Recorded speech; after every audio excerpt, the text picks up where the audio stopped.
Hello guys, this is your friend and we are back with a new fanfic. Which is what if Naruto trained from the beginning and claimed Hinata, Ino, Tenten and Temari, part 2. And if you enjoy this fanfic then please press the like button and subscribe to my channel for more fanfic like this and comment for next part. And now let's start the fanfic. Naruto repeated what he had said in the Hokage's office with a grin. 2 weeks. Believe it. Jiraiya blinked, then grinned back. If you're serious, then that just means I get to put you through 1.5 months of hell before the Chunin exams. So maybe you should take your time. Naruto considered that for a moment. Before he could come up with something to fire back, Hinata asked, "What's stage 2 of the Rasengan?" Jiraiya handed her an air-filled rubber ball. "Break that with your chakra. Don't just make it spring a leak, burst it to pieces." Hinata concentrated, and the rubber ball shook slightly in her hand.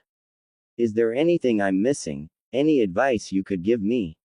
"Only one thing. If you're pouring all your chakra into the ball and it won't break, try spinning it the other way."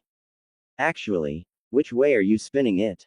He reached out and laid a hand on the top of her head. "Left," she replied, and looked up at his wrist above her forehead. "What are you doing?" "Checking which way your hair swirls. It goes to the right, so spin your chakra that way."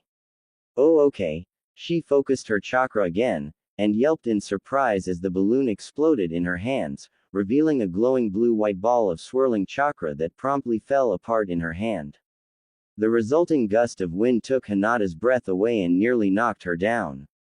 Jiraiya slapped a hand over his face to hide the look of deep thought that he wore. She got through 2 stages of the Rasengan in as many minutes. Damn it, Naruto might actually be right. At this rate, Hinata might learn the Rasengan by the end of the day, and I'm scared to even look at what Naruto's done behind my back. As if on cue, Naruto's voice said with perfect clarity, "Here goes nothing." Shinra Tensei. Jiraiya turned, just in time to see 5 dummies obliterated by a wave of invisible force. "Whoa, I knew a boy named Nagato who had the Rinnegan, which makes him a distant cousin of yours," Jiraiya began, then continued after a brief pause. He found that he could use Shinra Tensei once every 5 seconds, longer if he added more power to the jutsu. "So don't rely on Shinra Tensei too heavily." Naruto nodded. "So, I've unlocked 1 path. 2 if you count the one I used to bring Hinata back. If I can unlock a 3rd over the next 2 months, do I pass your test?" "The outer path is somewhat separate from the 6 paths. It's Kinjutsu, and I suggest you never use it again. Unlock 2 more paths in 2 months." Naruto looked down at his scroll. "Oh, alright, 2 more paths, coming up. In just 2 weeks, Jiraiya-sensei, believe it?" Jiraiya nodded numbly. "Hinata." He pulled out and inflated a balloon with air, then handed it to her. "Stage 3 is the hardest of all. The first stage taught you to spin your chakra, the second taught you to do it with power, the third will require you to do both, and maintain it in a stable sphere shape. You'll do that by creating your first Rasengan inside this balloon without breaking it." Hinata took the balloon and nodded. "That doesn't sound so bad. For you, it might not be. The Rasengan was created over a period of 3 years by Minato Namikaze, the 4th Hokage, who taught it to me and his student Kakashi Hatake. Both of us took months learning it, and you've already reached the 3rd stage. You're a Hyuga who uses ninjutsu. It's like you were born to master this jutsu." Hinata looked down at the balloon in her palm, and mused, "It was created by the 4th Hokage. Naruto's father." Naruto turned to watch and listen to this conversation at the mention of his father. "That's right. I'm planning to teach it to Naruto later, but he's not ready for it yet, and the Rinnegan is more important to his skill set. The original idea the 4th had was for a powerful jutsu that required no hand seals, taking one's power over the shape of their chakra to the highest possible point. After that, he'd planned to add his own nature type to the Rasengan, but he'd died before he was able to complete the jutsu. Ironically enough, it was the tailed beast ball that inspired the Rasengan." Jiraiya paused, and looked up at the sky thoughtfully. Look at the time. He turned an apologetic look on Hinata, then Naruto, as he added, sorry, you too, but there's important research I have to work on. Stay here, continue what you're doing for a few hours, then go home. I'll meet you here again tomorrow. Hey, wait, Naruto called, and reached for Jiraiya's shoulder as though it would help. Body fair jutsu. Jiraiya vanished. Damn it, Naruto muttered. What the hell was he talking about when he said research? Hinata blushed, and admitted, I did a bit of research on Jiraiya-sensei last night. It turns out he's an established author, and his books are intended for adult readers, she said in a small voice. Adult readers? Naruto asked, puzzled. I don't get it. Hinata played with her fingers and blushed deeper. Once I started looking up the phrase, Ika, that's when people started giving me funny looks. I found out the series has a lot of, explicit content. Naruto still looked confused, so she finished, in a very quiet voice, Jiraiya-sensei writes p-porn. Naruto blinked. So, the research is. He's probably spying on people. The greatest prankster in Konoha flashed a mischievous smirk. Remember how I said pranking Team 7 would be fun? Pranking Pervy Sage would be way better. Pervy Sage? Hinata repeated in disbelief. The name fits, doesn't it? Naruto grinned. Several hours later, Naruto opened the front door to the Uzumaki clan manor and held it for Hinata to step through. He'd spent the morning learning to properly use Shinra Tensei, and had managed to deactivate his Rinnegan with a sequence of hand seals. The whites of his eyes were white again, and the only visible change to his original eye color was the black circle set into each shining blue iris, a suppressed version of the Rinnegan's pattern.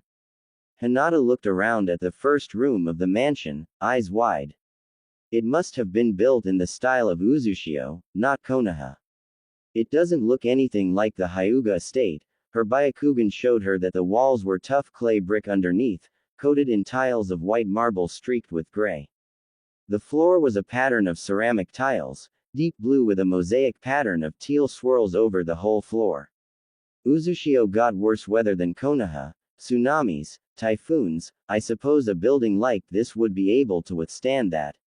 She followed him down one of the hallways leading from the entrance, and they emerged from the hall into a large room with a floor of concrete, with a sizable swimming pool set into it. Last night, I read through a bit of the Uzumaki clan's history. Apparently they tested the strength of their children's wind release, by having them whip up a whirlpool in a pool like this. I haven't tried it yet. So, like the Hyuga test the strength of a child's gentle fist. Naruto nodded. When a child could make a maelstrom that touched the bottom of the pool, they were considered an adult Uzumaki. It's also kind of like how the Uchiha clan required their members to know the fireball jutsu. Naruto smiled. I mean, this was still a swimming pool, but it was important. Uzumaki kids like me would grow up swimming in it, knowing one day they'd make a whirlpool in it, he sighed. Well, technically no Uzumaki kid actually used this pool to make a whirlpool, but the ones in Uzushio were identical to this. So, the wind release runs in your family, then. Like the fire release in the Uchiha? I guess so. That would explain why the Uzumaki liked it so much, and why I have it in a ninja village full of fire and earth release users. So maybe the water release is in the Hyuga blood. Maybe. Hinata stared into the crystal clear water of the pool. Naruto-kun, I still have your Haori. Naruto nodded. Right. I left it with you in the land of waves, he beamed. You used the water dragon bullet back there, Hinata-chan. It was awesome. You even kept it going for a while. He looked down at her hands, which were suddenly forming seals. I'm going to try it again, with the water in the pool, she announced shakily, and added, water release, water dragon bullet. The head of an angry dragon rose out of the pool, followed by its long, snaking body which writhed furiously. The creature growled at her refusal to attack something with it, then slithered back into the pool with only a small splash. Hinata smiled proudly. I really did it. A year ago that jutsu almost killed me, she beamed, and turned to Naruto. So, what did you have in mind for a prank on Jiraiya-sensei, I mean, pervy sage? Naruto's eyes widened. I know, I can't believe I just said that either. No, that's not what I was thinking. I was thinking, that's gotta be my new favorite sentence. Naruto grinned. I thought maybe we'd blow pervy sage's cover when he's spying on somebody, and make sure they get a good look at his face. Then, whoever he's spying on is probably gonna spread the word, and then everyone's gonna be ready for him, next time he tries it. And, as a bonus, that means he'll be stuck training us more, instead of doing his research. As they returned down the hallway they had arrived through, Hinata mused, we'd definitely have to cover our faces. I could cover my eyes and use my Byakugan to see through, and you could keep your Rinnegan suppressed. He doesn't know you can do that. Naruto nodded. If we used any jutsu, he'd probably recognize our chakra, but then, he'll suspect me anyway. I've been a prankster my whole life, and you can bet Hokage-sama gave him a warning about me right away. So, that's good. Jiraiya suspecting me will deflect his attention away from you. I'll use Shinra Tensei and throw him into whatever group he's spying on. He'll drag me away. Then you show up with even your eyes covered, and tell the girls he's ogling that they were rescued by some all-powerful group of S-rank ninjas, and we'll come up with a good name for ourselves. I don't understand. What's the point of all that? Well, you remember Shikamaru Nara from the academy. He once beat the tar out of me at shogi. He's a genius, believe it. Anyway, he told me something like, in any good strategy, the first attack is always a feint. So the first attack is ruining pervy sage's cover. Even if he covers that up, the people he's spying on, say, for instance, they're a bunch of cute girls in a bathhouse, they'll be talking about being saved by a shinobi group not even the Hokage knows about. That's the second attack. We're gonna make pervy sage, heck, most of Konoha, think there's a team of S-rank ninjas stalking the streets at night, and for added fun we'll say I'm one of their leaders. Then, when the time is right, we'll reveal it was just us, but we'll do it so it's a little, ambiguous, and then people won't be sure what to believe, but both stories are good for us. He paused for a moment, letting his plan sink in. And then, he added with a grin, there's your alter ego in the group, a kunoichi so skilled that she could stalk and expose a peeping Sannin without using her chakra or even her eyes. So, the group has you, or that version of you, as well as their only identified member, the nine-tailed demon fox aka me, as two members of an organization of shinobi, possibly missing Nin, which claims to be vast, powerful, and hidden throughout Konoha right under the nose of the Hokage. Naruto-kun, how long have you been thinking about this? Hinata asked, wide-eyed. Since this morning, when we found out that pervy sage was actually a pervy sage. Naruto grinned. Not too bad, huh? Hinata nodded. So, a name for a team of S-rank missing nin, the only existing group like that which comes to my mind, is Akatsuki. But we don't want to pattern ourselves after them, otherwise people might think the two are connected. Even if we go with the theme opposite to Daybreak, or Red Dawn, it shows we're trying to match ourselves to them somehow. So, we should go with a name that has no connection to Akatsuki, ideally, something without the name of a color in it, and hopefully, no connection to a time of day like morning or dusk, maybe an animal theme, or a weapon we'll all wield. Hinata nodded thoughtfully. The Anbu already have an animal theme, with their masks. Maybe we should all carry a certain kind of sword. We can use both. Ninken. Depending on how it's written, that could be ninja swords, or ninja hounds. We won't wear dog masks, though, that's too much like the Anbu, I've got it. We'll wear traditional black ninja outfits, but we'll add fur to parts of the costume, and carry swords on our backs. Naruto grinned. Follow me, Hinata, he shouted gleefully, and led her down a new hallway at a run. Naruto-kun, where are we going? She called back, following. The Uzumaki clan armory. Naruto replied, as they came to a stop in a room lined with shelves. The shelves, in turn, were lined with weapons, and the most common type was a slightly curved, thin one-handed sword in a leather scabbard. The hilts of these weapons were often glistening brass, but a few were painted black. All were meant for a single-handed grip, and the handguards were bars of metal that extended past the wielder's knuckles to connect the base of the blade to the pommel. Naruto handed one to Hinata, in a soft black leather scabbard. It's called a cutlass, apparently.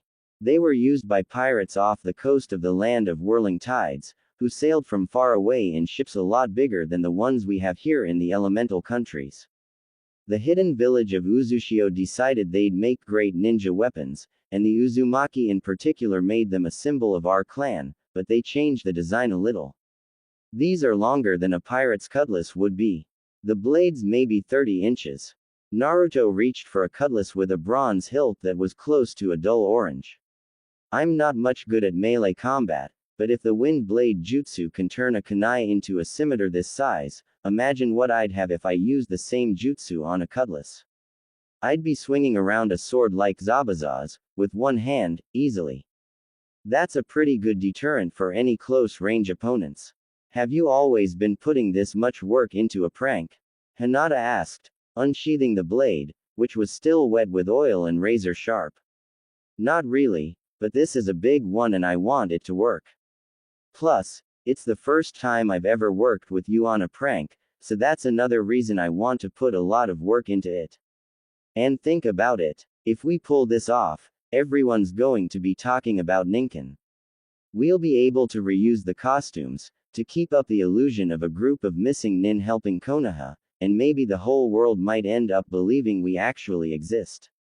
And then the other hidden villages would be afraid to mess with Konoha because they'd be messing with Ninken too. And it's even better if we publicly claim Ninken doesn't exist, cause then it's like we're trying to stay hidden.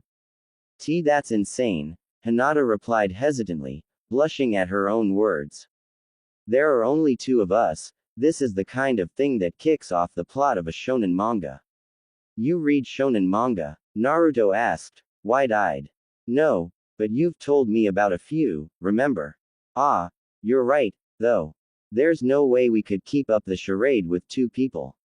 Maybe we could recruit more people after the Chunin exams, then make some grand return. So, in order to prank Jiraiya-sensei, you're going to actually put together a team of ninjas with the intent of protecting Konoha and rivaling Akatsuki. Hinata couldn't help herself. She let out a giggle, and reddened further. Sorry, she said through more giggling and blushing. Hinata, I think I should just tell you the truth, Akatsuki. I know what they're after. Naruto looked down at his feet. They want the Biju to reassemble into the 10 tails so they can take over the world with its power. The Jinchuriki containing them, which includes me, they'll die when their tailed beasts are torn out of them. Hinata's eyes widened. What do you mean? How could you possibly know that? I met my parents last night. My dad, he sealed my parents' remaining chakra into me along with the Kyuubi. They told me everything. Naruto-kun is the 9 tails Jinchuriki. She blinked. It all makes sense now. Why didn't we figure this out years ago? Why did no one tell him? Quote. And that's why your idea is growing so fast, she realized. You know you'll have to fight Akatsuki anyway. She slid the sword back into its scabbard, and announced, let's do it. I'm not sure if anyone will believe it, but a scheme like this, it could be the most exciting thing we ever do as genin. Blushing, she stole a quick kiss. Starting today, we're en Ninken. It took Naruto almost 2 months before he realized that this was when Hinata found out about the demon sealed within him. Jiraiya grinned, as he inspected the perfect orb of swirling chakra in Hinata's right palm. It had been 2 days since the formation of Ninken, and the plan for their debut was coming together nicely. Excellent work, Hinata. You've actually learned the Rasengan in 3 days. That has to be the most incredible thing I've ever seen done by a shinobi below Junin rank, and I doubt there's a shinobi in the world other than the 5 Kage that could learn the Rasengan this quickly. Now, use it on that dummy over there. Jiraiya pointed to the wooden mannequin, with a bullseye for shuriken jutsu on its chest. Hinata nodded, and glanced down at her Rasengan, then back to the target. She pulled back her hand, and Jiraiya blinked in surprise. What are you? She threw her Rasengan, which struck the target's chest and obliterated the entire dummy, melting a small crater into the pavement in the process. Jiraiya stared. Was that wrong? Hinata asked, terrified at the silence that hung in the air. I can't believe it. What's wrong? She asked with a hint of panic in her tone. You threw it. You threw it. I'm sorry. I thought I was supposed to. Jiraiya turned, shocking her with his grin.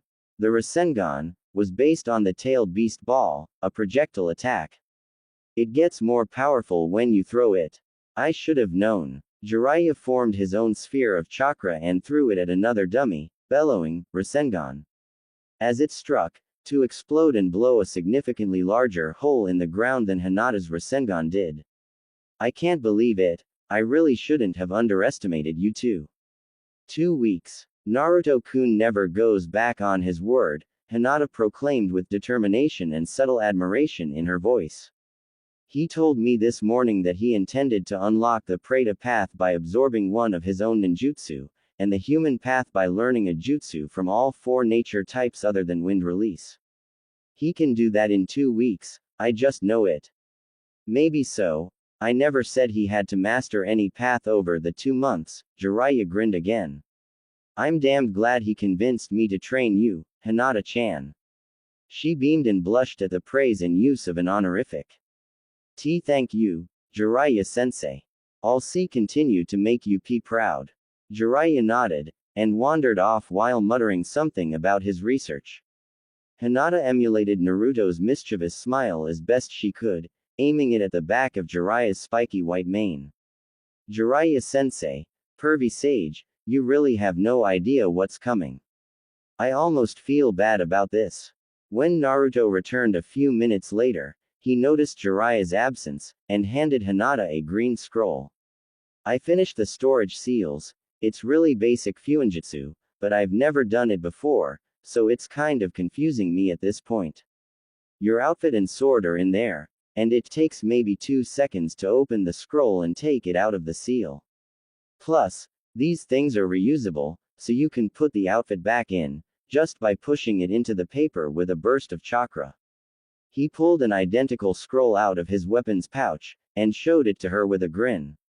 4 shinobi and a very lifelike puppet entered Konoha that night, wearing the forehead protectors of Suna, the village hidden in the sands. Gaara no Sabaku was the first to pass through the gates of the village, with his arms folded over his chest and a subdued scowl on his face. Inside, however, he was grinning madly. Can you feel it, mother? Many powerful shinobi, we'll taste all of their blood, mother. Yes, my child. Kill them all, when the time is right, Shukaku replied. Kill them all. Gaara looked forward, and he let himself smirk. I look forward to proving the value of my existence, he growled quietly. Naruto, once again wearing his father's haori, stared back at the dull black eyes of the genin standing between him and Ichiraku Ramen, thoroughly puzzled. I'm sorry, could you maybe run that by me again? No problem at all. The green-clad boy replied with unnatural enthusiasm. My name is Rock Lee. I am a genin of Konoha's Team 7, the only genin in Konoha who has no ninjutsu or genjutsu. As such, I hope to become a great ninja with only my talent for taijutsu, and I would like to test that talent against you, Naruto Uzumaki, a devoted user of ninjutsu. Would you honor me with a friendly sparring match? Naruto blinked again. I guess so. But, I'd kinda like to have lunch first, he scratched the back of his head. Ah, I see. I'm obstructing your way to this restaurant. Please carry on, and forgive my rudeness. Lee stepped aside, apparently not noticing the looks of incomprehension Tuki and Ayame were giving him. Naruto stepped into the ramen stand, and as usual, a bowl of his favorite miso ramen was placed in front of him. So, Uzumaki-san. Lee sat down next to him. I have heard that something unusual happened between you and Hinata Hyuga during your mission to the Land of Waves. He glanced to Tuki. Oh, I forget myself, this is an eatery. I will have whatever he is having. He turned back to Naruto. Uzumaki-san, are you dating Hinata Hyuga? Naruto choked on his ramen, and coughed out, what? Are you dating Hinata Hyuga? Lee repeated, with exactly the same calm tone. Why would you even ask me something like that? The other genin are all wondering whether you are dating Hyuga Haim. I decided I should ask you before we spar. Okay, I'm dating her. But don't tell anyone about that, we don't want any gossip getting back to Hiyashi. I understand completely. I promise, I will not tell a soul. Lee flashed a thumbs up and a grin. Naruto rapidly finished his bowl of ramen, and Lee copied him by downing his bowl almost as quickly. So, Uzumaki-san, are you ready to spar now? Yeah, let's take it outside, and try not to break anything, alright? Lee nodded. You have my word. Naruto led him outside into the street, and Lee produced a Konoha forehead protector which he donned formally. From where he had pulled it, Naruto didn't bother guessing. Alright, let's get started, MMF. He exclaimed as Lee's fist collided with his cheek, sending him flying.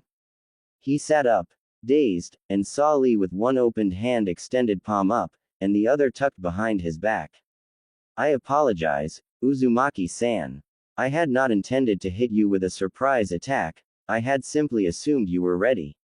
I did too. Naruto stood. This isn't gonna be easy. Alright, he called, and started forming hand seals. My ninjutsu versus your taijutsu, believe it. Wind release. Wind scar. A wave of wind blades ripped forward, carving shallow lines into the dirt as they approached Lee. In a blur, the green genin easily dodged, and rapidly closed in on Naruto. A racing wind. The boy was lifted off his feet and dropped back to earth 20 feet away, but he landed on his feet easily and attempted to move in again. Naruto retreated, and formed more hand seals. Wind release. Air bullet. Ah, I see the stories about your skill were not exaggerated. Lee shouted happily as he dodged the attack. An upper B-rank ninjutsu that has not tired you significantly. This will be an exciting match, Uzumaki-san. By this point, the boy was simply standing there to finish his sentence, but when he finished, he lunged at Naruto, who pulled a shuriken from his weapon's pouch and threw it at Lee. Shuriken shadow clones. The shuriken split apart in a dark blur, turning into 211 shuriken. Lee dodged most, but took 2 shallow cuts to his left forearm, and winced. It is nothing. If I cannot defeat you through the pain of a few wounds, I will do 1,000 push-ups tonight, plus 100 sit-ups for each wound. He's crazy. Naruto realized, and resolved not to cut Lee again. Wait a minute, I remember you. You're the kid on Team 7 with Sasuke and Sakura. What the hell happened to you? I have been training, and devoting my time entirely to taijutsu. I will become a great ninja with only these fists, Uzumaki-san.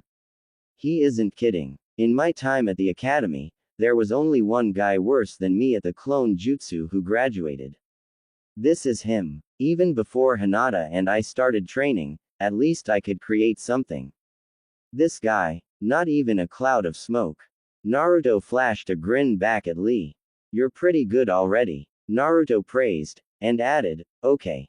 I can see you're taking this seriously, so I'm gonna try a few new jutsu I've never used before. You'll be the first to ever see me use them, believe it. Lee nodded, and resumed his initial stance, then faltered. Wait, Uzumaki-san, it would be disrespectful for me to hold back while you go all out. Please give me a moment. Sure, you get ready, and I'll do the same. Naruto pulled a green scroll out of his weapon's pouch. Do me a favor though, don't tell anyone you saw me doing this. At least not for a few days. As before, Uzumaki-san, you have my word. Lee beamed and flipped another thumbs up. I swear on my youth. Huh, Naruto replied quietly enough that Lee didn't hear. What the hell does that mean? As Lee unclasped a set of training weights from his calves, Naruto pulled the Uzumaki clan cutlass out of the storage seal, unsheathing it. Wind release. Wind blade jutsu. He breathed out a coating of wind chakra onto the weapon, and the ethereal blades grew to become a 7-foot sword curved like a scimitar, wrapped around the existing weapon. A bit of concentration dulled the blades of wind so they would strike Lee but not wound him. I've never been much good at close range, but this should help once Lee gets past my ninjutsu. He stabbed the weapon into the ground so he could form more hand seals. Earth release. Earth wall jutsu. Lee and Naruto lost sight of each other as a slice of earth 2 feet thick and 20 feet long rose 10 feet into the air. It was promptly shattered by a fist wrapped in bandages, and Naruto stepped back, now startled. At this rate, I might end up using my Rinnegan, but that's not fair at all. Lee signed up to fight the ninjutsu I graduated with, not the eyes of the Sage of Six Paths. Even if he wins, that isn't fair. Naruto snapped out of his thoughts when Lee arrived in a green blur and struck him in the gut. He coughed as he was thrown backward, spitting out a bit of blood, and landed face down in the middle of the dirt road. Naruto got up, and was able to block the second strike with his new wind blade, but Lee kept coming in a blur. His eyes squeezed shut as a blow struck his ribs, and when they opened, the Rinnegan had activated. Lee's eyes widened, but he didn't pull a single punch. The next strike, aimed for Naruto's solar plexus, was blocked by a plate of black metal that materialized merely an inch above the skin. Lee pulled back, and clutched his knuckles, which dripped a bit of blood. "I'm sorry," Naruto frantically called, and suppressed his Rinnegan. "I never meant to. It is all right, Uzumaki-san. It simply means I will need to do." Lee looked down at his bandaged fist. "Counting these, 500 sit-ups, if I do not defeat you." He beamed, as though excited about both possibilities, and the sun glinted on his teeth. "No," Naruto said sadly. "I used the Rinnegan, and that was cheating. The deal was just my ninjutsu against your taijutsu, and I didn't mean to use my eyes, but it happened, and it's cheating." "You win, Uzumaki-san." Lee's eyes were wide. "You forfeit. I actually won. Yeah, it wasn't fair for me to use the Rinnegan, and besides, I need time to figure out what exactly I just did with it." Lee beamed, looking down at his hands. "I will become a great ninja after all. Guy-sensei, I will make you proud. Naruto-san, you have honor that could only be shown by one who enjoys the springtime of youth. Please be my friend." Okay. Yeah. Sure." Naruto flipped a thumbs up in imitation of Lee. "Just call me Naruto. Only Hinata calls me Naruto-kun, and Naruto-san is way too formal." "Of course. You may call me Rock." Lee gave his own thumbs up and a disturbingly shiny grin. "Yeah. See you around, Rock." Naruto smiled back, and sheathed his cutlass, dispelling the wind blade around it. He waved a hand to repair the damage done to the road by his earth wall. "I will see you at the Chunin exams, Naruto." Lee picked up his training weights, and added, "May the fires of our youth carry us far into the upper ranks of the shinobi." Then he vanished in a blur of green. Naruto resolved to ask Lee what exactly he was talking about, then glanced down at the plate of metal he'd created from nothing to block Lee's last attack. "Did I just unlock the Asura path of the Rinnegan?" He picked up the plate, which dissolved into dust that faded into invisible chakra. "So, I've got the Diva path for gravity manipulation, the human path for affinities to all 5 elements, and the Asura path to make weapons out of thin air. And it's only been 12 days. Yeah," Naruto shouted, and threw a fist into the air. "I really did it. 3 paths in 2 weeks, believe it." Jiraiya couldn't believe it. Hinata stood before him, beaming proudly with a Rasengan in each hand, while Naruto was grinning at his own success with the Rinnegan, which he had demonstrated moments ago. I can see now that I underestimated you too, badly. From now on, I'll train you at your proper level. Starting 2 days from now, we'll be doing non-stop survival training for the next 3 weeks, so bring food." Naruto's grin faltered, and Hinata's double Rasengan vanished. Jiraiya laughed at how quickly their pride had faded. Hey, I did tell you it was gonna get harder. We need to test the limits of your endurance now.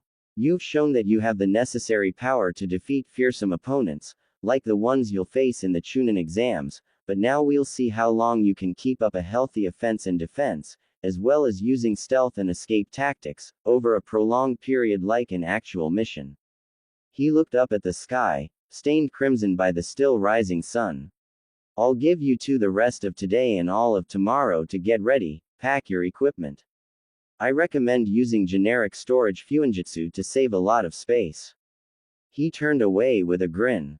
Now, back to my research, body fair jutsu. He was only here for 10 minutes, Naruto grumbled at the spot where Jiraiya had stood.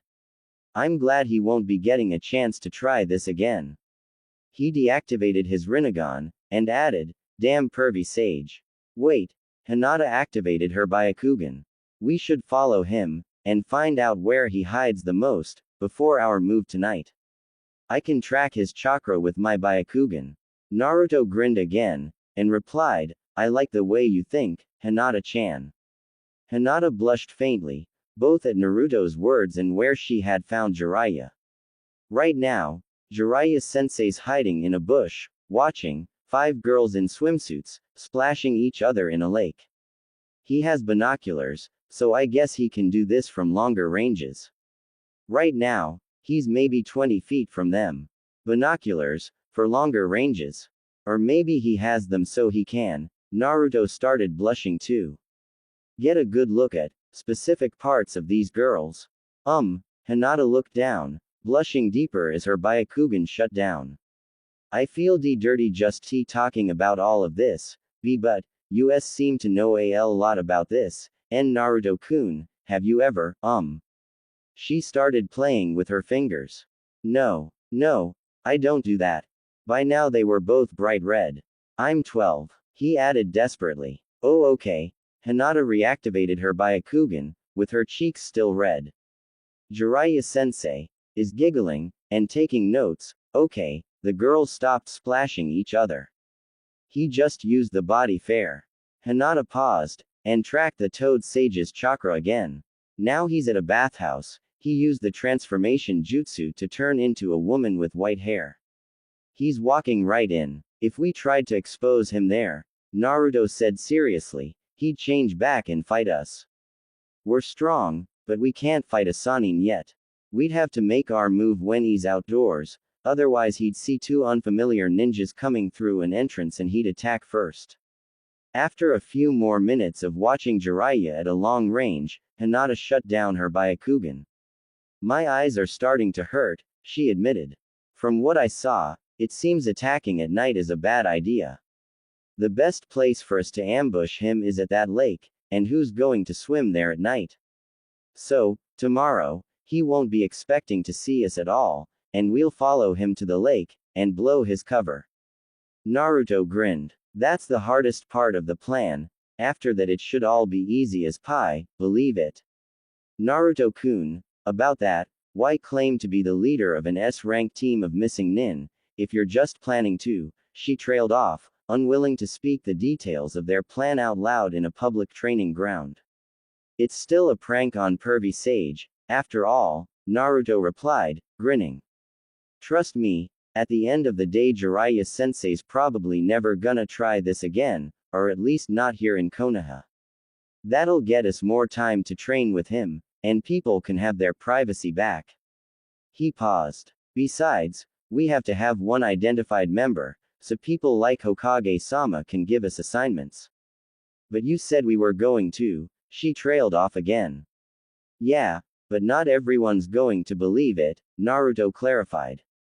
So you want us to accept missions while claiming to be S-rank shinobi? Isn't that dangerous? No, there's no way we could handle S-rank missions yet. But that's not the point. We're supposed to be just helping to protect Konoha, and that's something we could do. That's the real point. People will feel safer if they think Konoha has their own Akatsuki-level team of ninjas protecting them. Meanwhile, the people who believe the other story will tell their friends about the other part. A Sanin got caught peeping on girls, exposed by one genin with an accomplice who was probably also a genin. Hinata's eyes widened. I know we talked about this before, but it still amazes me. It's gotta be the biggest, most complex prank I've ever pulled, and if we make it work, it'll actually help Konoha. Naruto said excitedly. They're weaklings. All of them. Gaara scowled. Even their civilians are frailer than the weakest peasants we encountered on our way here. Their genin won't be much better. Gaara, Kankuro began hesitantly, we're not here to win the Chunin exams, remember? In the end, we'll be fighting Junin and Anbu, just be patient. Gaara's arms were folded over his chest, and he kept walking, but he looked back over his shoulder at Kankuro.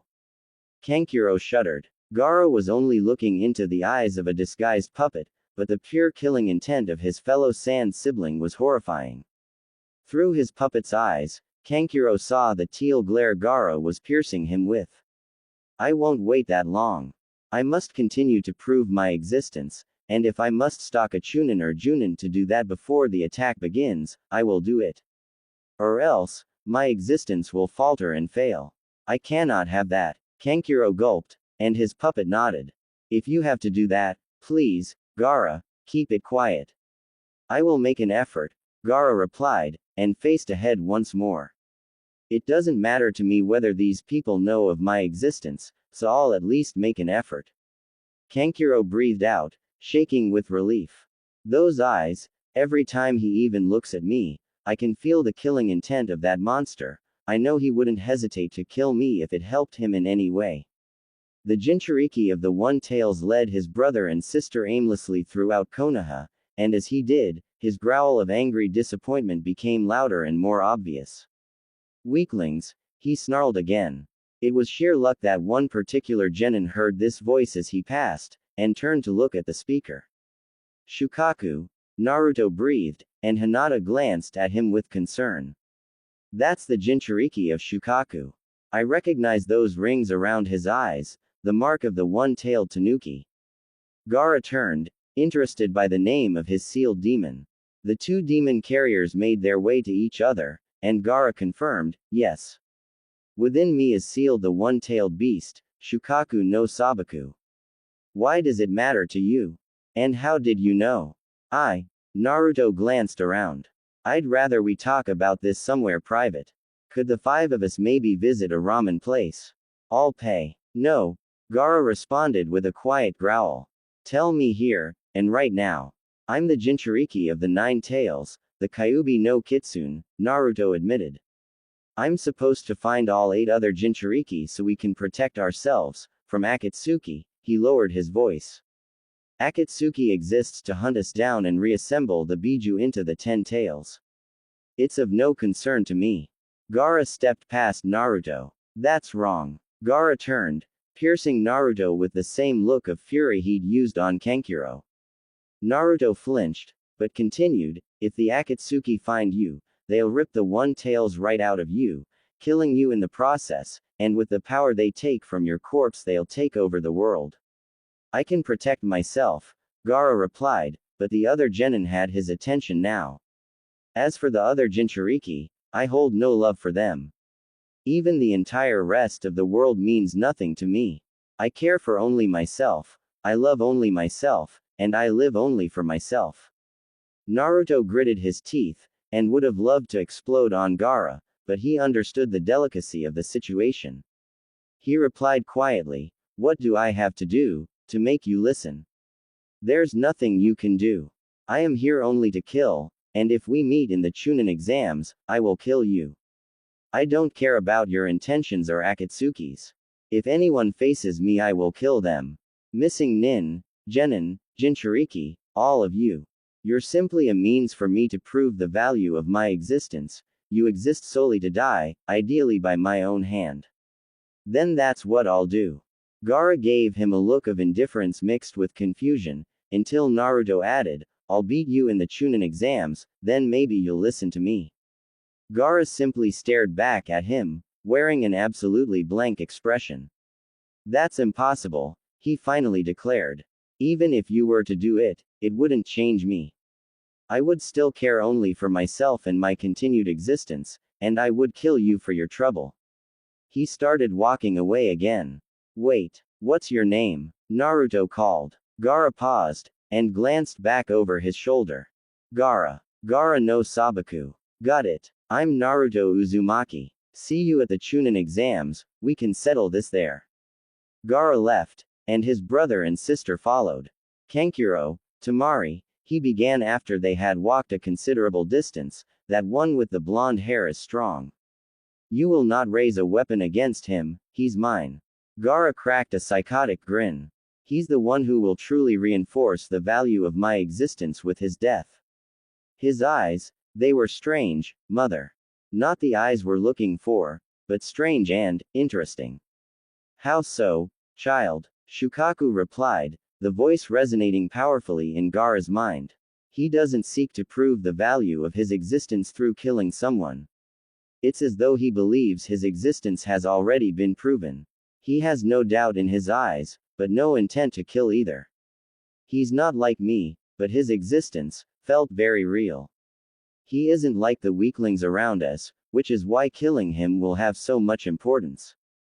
I must learn to do what he's done with his existence, to make himself so strong. Historically, shinobi wore black suits of soft, quiet cloth for stealth on missions, and such a uniform had once been everyday apparel for shinobi.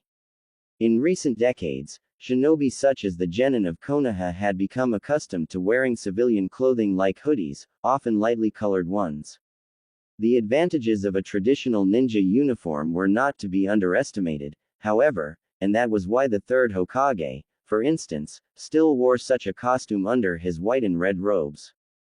Naruto had managed to produce 2 such outfits, and had added panels of dark gray fur fitted snugly over the shoulders, creating a uniform for Ninken.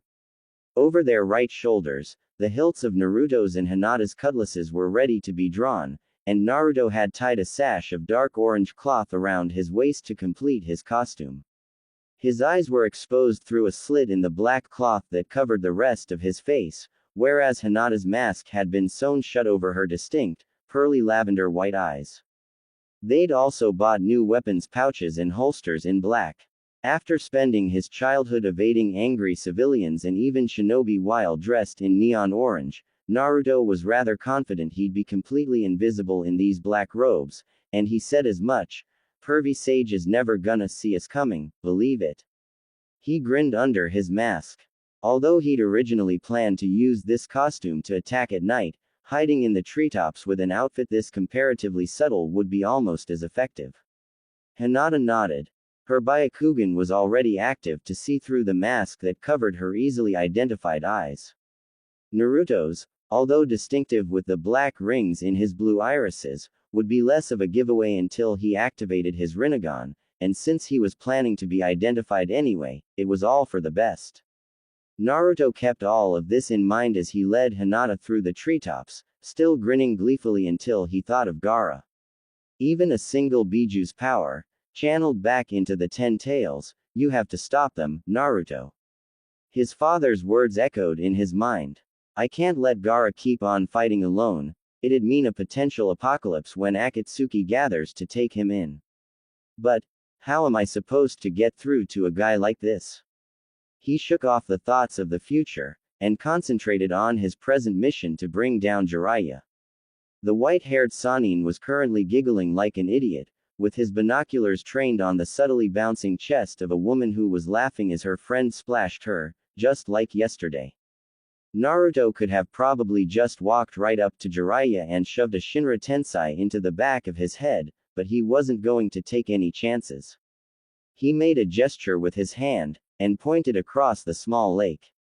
Hinata, who could see in all directions with her Byakugan, caught the message and leapt silently across the lake. One of the bikini-clad women happened to glance up and see Hinata sailing through the air, but she thought nothing of a ninja leaving Konoha, and Jiraiya didn't notice a thing. Said civilian witness resumed splashing her friends, giggling. Hinata landed in a tree across the lake, watching for Naruto's signal to make her presence known. Naruto, behind Jiraiya on the other side of the lake, dropped down out of the tree he'd been crouching in, and landed silently on his feet. Not even one twig snapped, not one leaf crunched under his soles as he approached Jiraiya. Even so, the Sannin might have detected Naruto if not for his distracting research. With his hand merely a foot from Jiraiya's white mane, Naruto activated his Rinnegan, and whispered, Shinra Tensei. Jiraiya screamed as he was thrown into the lake, landing face-first in the water between the young women he'd been spying on. It was like something out of his worst nightmares. As the shrieks of, hentai, grew louder, Hinata leapt out of her hiding spot in the tree, landing on the surface of the water with chakra control so perfect that the water never even rippled under her feet. She withdrew a kunai from her black weapons pouch, and tossed it up into the air. Naruto used the modified substitution jutsu to switch places with the kunai, and landed at Hinata's side. Listen up, Naruto called, drawing the attention of the women and a brutalized Jiraiya. This man, Jiraiya the Toad Sage, was spying on you, as I'm sure you've guessed by now. Such behavior is unacceptable here in Konoha, and since Konoha is under our protection, naturally we chose this moment to reveal our presence. He paused, and drew his cutlass, holding it over his head as Hinata did the same, Ninken. As long as we draw breath, no harm will come to Konoha and its citizens, whether it's physical, they pointed their blades at Jiraiya, or psychological trauma. He was rather proud of himself, for memorizing and perfectly executing the speech. Meanwhile Hinata stayed silent, as her voice could identify her just as her eyes could. Ninken sheathed their cutlasses, and Naruto finished, Jiraiya, come with me. The Toad Sage looked up, with his right eye already developing a black ring beneath it, and he saw Naruto's Rinnegan. If it hadn't been for the pain, he might have actually grinned. Yeah, he groaned inwardly. He's Kushina's and Minato's kid, no doubt. But who the hell is he with? Hinata, or maybe that other genin on his team. As he stood on the surface of the water, he thought more about it. All right, Ninken, he held his hands out at his sides submissively, you got me. The ninja next to Naruto stood in place, while Naruto himself approached and led Jiraiya in the general direction of Konoha. So, he's got the chakra control to walk on water, Jiraiya noted. Normal genin aren't even taught to tree walk in the academy, so just what else did you pick up with Hinata's help, Naruto? When they were past the edge of the lake, Jiraiya let himself smirk. Not bad, kid. You can take the mask off, now what's all this about? Naruto turned off his Rinnegan, and removed his mask, also smirking. Pervy Sage, this is about you spying on girls when you're supposed to be training me and Hinata. But that's only a part of it. Ninken's been working behind the scenes for a while now, but there's only so much we can do without the world knowing we exist. Jiraiya ed an eyebrow. Ninken, ninja hounds, or ninja blades? That's right, Naruto replied ambiguously, Ninken. We're a team of ninja dedicated to protecting Konoha without orders from the Hokage, and my partner back there is probably explaining the exact same thing to those witnesses we just rescued. Most of our members are S rank, and they answer to me, the Jinchuriki of the Nine Tails. You're the leader of an S rank team of missing nin. You expect me to buy that? Jiraiya laughed. Your opinion doesn't mean much. The Hokage's opinion, and those of Konoha's shinobi and civilians, on the other hand, Naruto trailed off meaningfully. Ah, now it's fitting together. Either Konoha believes your story, or by default they believe two genin took down the Toad Sage. Or, was it really a genin with you? I can see you convincing Kiba Inuzuka to help you with this, from what I've heard of him, but he's not the right body shape. That was a girl you were with, and you'd never be able to convince Hinata to do this. It was Hana Inuzuka, Kiba's sister, wasn't it? Naruto remained silent and blank-faced. Jiraiya laughed again. You just sold her out by saying nothing, kid. The Inuzuka are the only clan I can think of who have a sense capable of guiding them with their eyes covered, namely their sense of smell. Hana had her eyes covered, as well as the dead giveaway Inuzuka clan marks on her cheeks, as a display of her skill with her remaining 4 senses. You had to back up your S rank claim somehow, am I right? It wasn't Hana. In fact, I'd never heard that name until you said it just now. Kiba never mentioned his sister, Naruto replied evenly. Jiraiya considered this. Then, who? Like I said, S-rank ninjas. I never said we were all from Konoha. Naruto flashed a grin. Now, we're going to see Hokage-sama, and both try to tell on each other. Jiraiya nodded. Well played, but like I said before, I don't buy it. And like I said before, it doesn't matter. Hiruzen Sarutobi smiled with genuine amusement. The effort in Naruto's scheme was to be applauded, but the third Hokage had been playing this game for far longer. He'd seen through to the truth almost instantly, thanks to Jiraiya delivering a detailed report just before Naruto began his story. I suppose Hinata found this little event thrilling and romantic, taking on a Sannin with only each other for backup whilst claiming to be heroes. And so, Naruto finished. I escorted Jiraiya-sensei here, knowing he'd expect to turn this incident against me and dodge the evidence, and so he was willing to come here to risk meeting his punishment.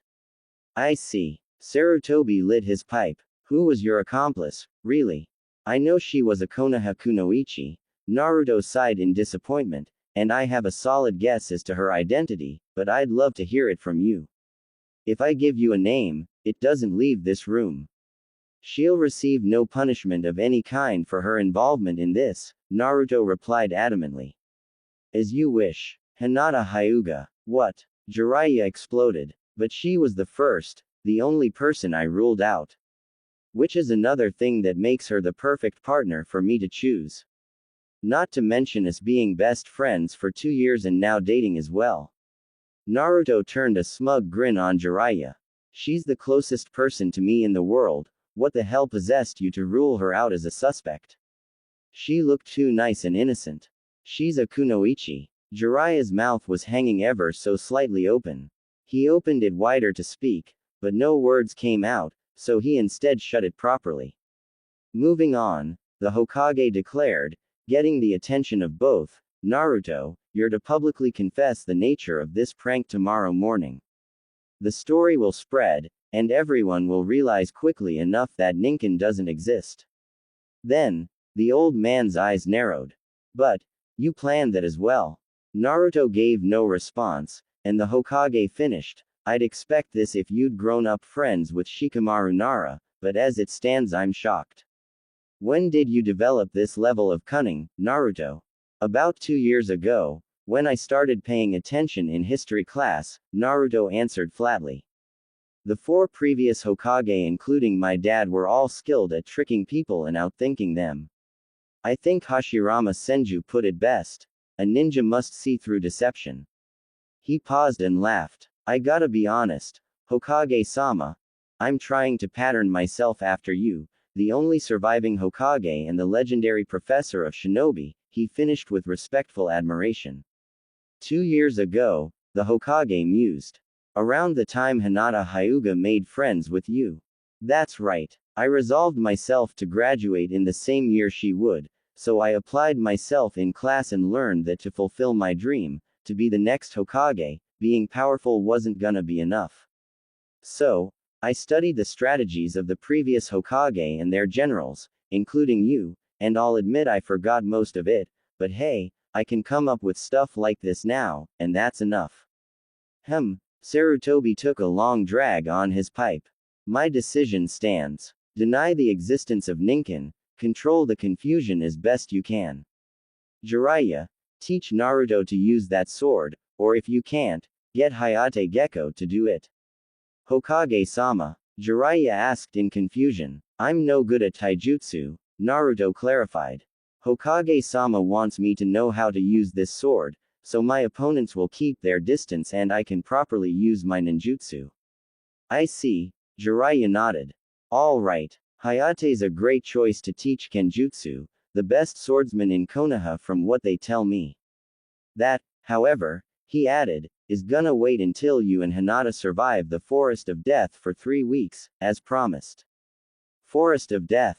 Naruto gulped. Jiraiya grinned evilly. Payback time, kid. X. Naruto opened his eyes, and found himself once more in the vibrant meadow he had created for the Nine Tails. He glanced down at himself, and was reminded that he'd gone to sleep in his full Ninken uniform. The cutlass sheath on his back was empty, and he vaguely recalled laying the weapon on the lid of his father's heirloom trunk. The tips of Kyuubi's tails twitched as it noticed Naruto's arrival. Welcome back, it greeted half-heartedly. Naruto made his way to the wall of the golden cage. Hi, Kyuubi-san. Not for the first time, the demon fox turned to look at Naruto incredulously. Quote. I tire of your deceit. Tell me now, with absolute honesty, why you're doing all of this for me. He gestured around with one of his tails. When I grow hungry, mountains of delicacies present themselves. When I wish to sleep, a bed appears that I fit in. You've even allowed me to wander in this valley from time to time, that I might level forests and mountains as is my nature.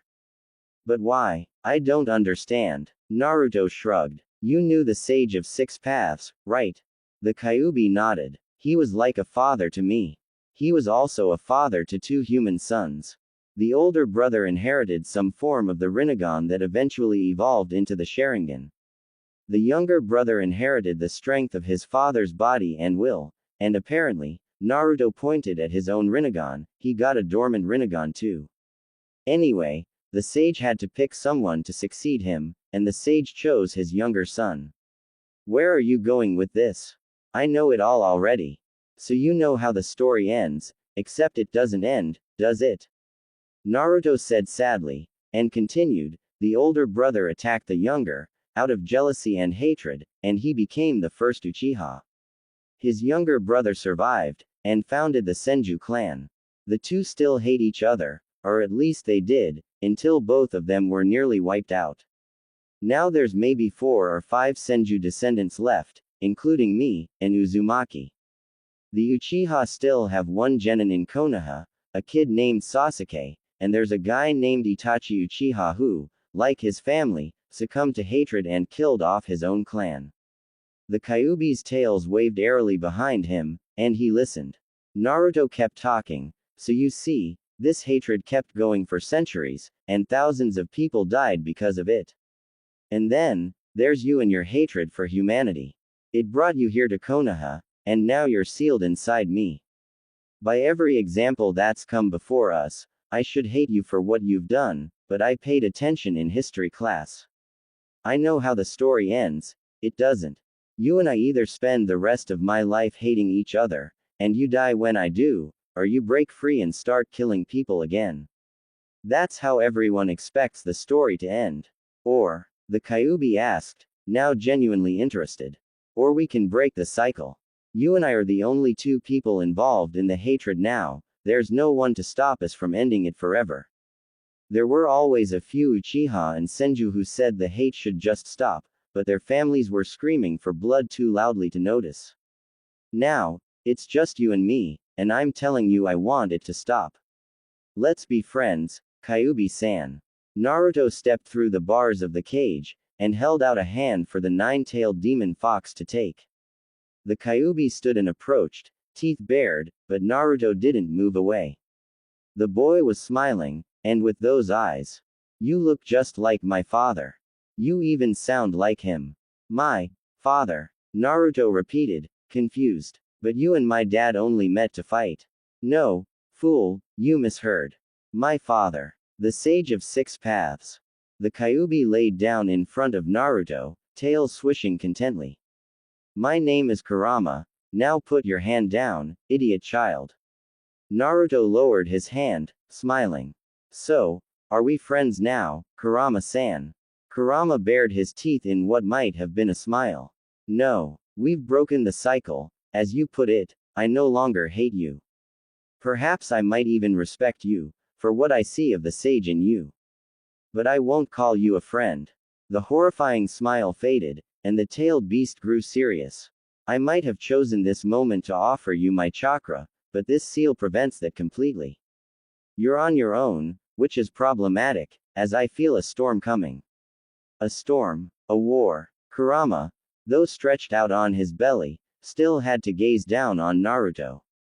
I am a weapon to be wielded, boy, and having me sealed within you doesn't make you some ultimate chosen one. You're not the first, and you likely won't be the last Jinchuriki no Kyuubi. Akatsuki will come for me, and something tells me they will arrive soon. Naruto whitened. I'm not so much scared for me, or even Hinata, he thought aloud, we're strong. Not strong enough. Kurama stood then, and glared down at Naruto. You've been training to fight Chunin level genin, in an at least moderately controlled environment. To survive a meeting with even one of the Akatsuki, you'd need my chakra, which I cannot give you. Even before I was sealed in you, I knew of the power of Akatsuki. It would take perhaps 4 of them to defeat me in my true form, and you're nowhere near the level of a tailed beast. You may have the eyes of the sage, but you don't have his power. Naruto sighed. What I was gonna say, is that if they go for Gaara instead of me, the Jinchuriki of Shukaku, why do you worry for him? He'll die if they catch him, and if they get Shukaku from him they can merge it back into the 10 tails. So your real goal is to stop Akatsuki. Kurama laughed grimly. I'm almost glad to know that. If you were obsessed with protecting the boy himself, it would indicate irrevocably skewed priorities. You've talked to him once, and he intends to kill you. Still you seek to protect him. How do you know all of this? Naruto asked suspiciously. The tailed beasts have a limited form of telepathy, enough that I can see through your eyes in the waking world, now that we've established this familiarity.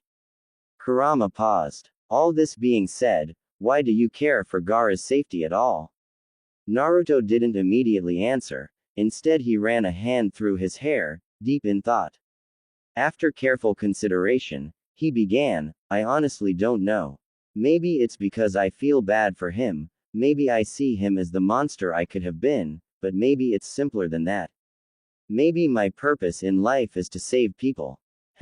Kurama rumbled. Your purpose, but you've never mentioned such a thing before. Always, it's been, to be Hokage, that is my dream. I've seen it countless times in your memories. Yeah, I wanna be Hokage, Naruto agreed.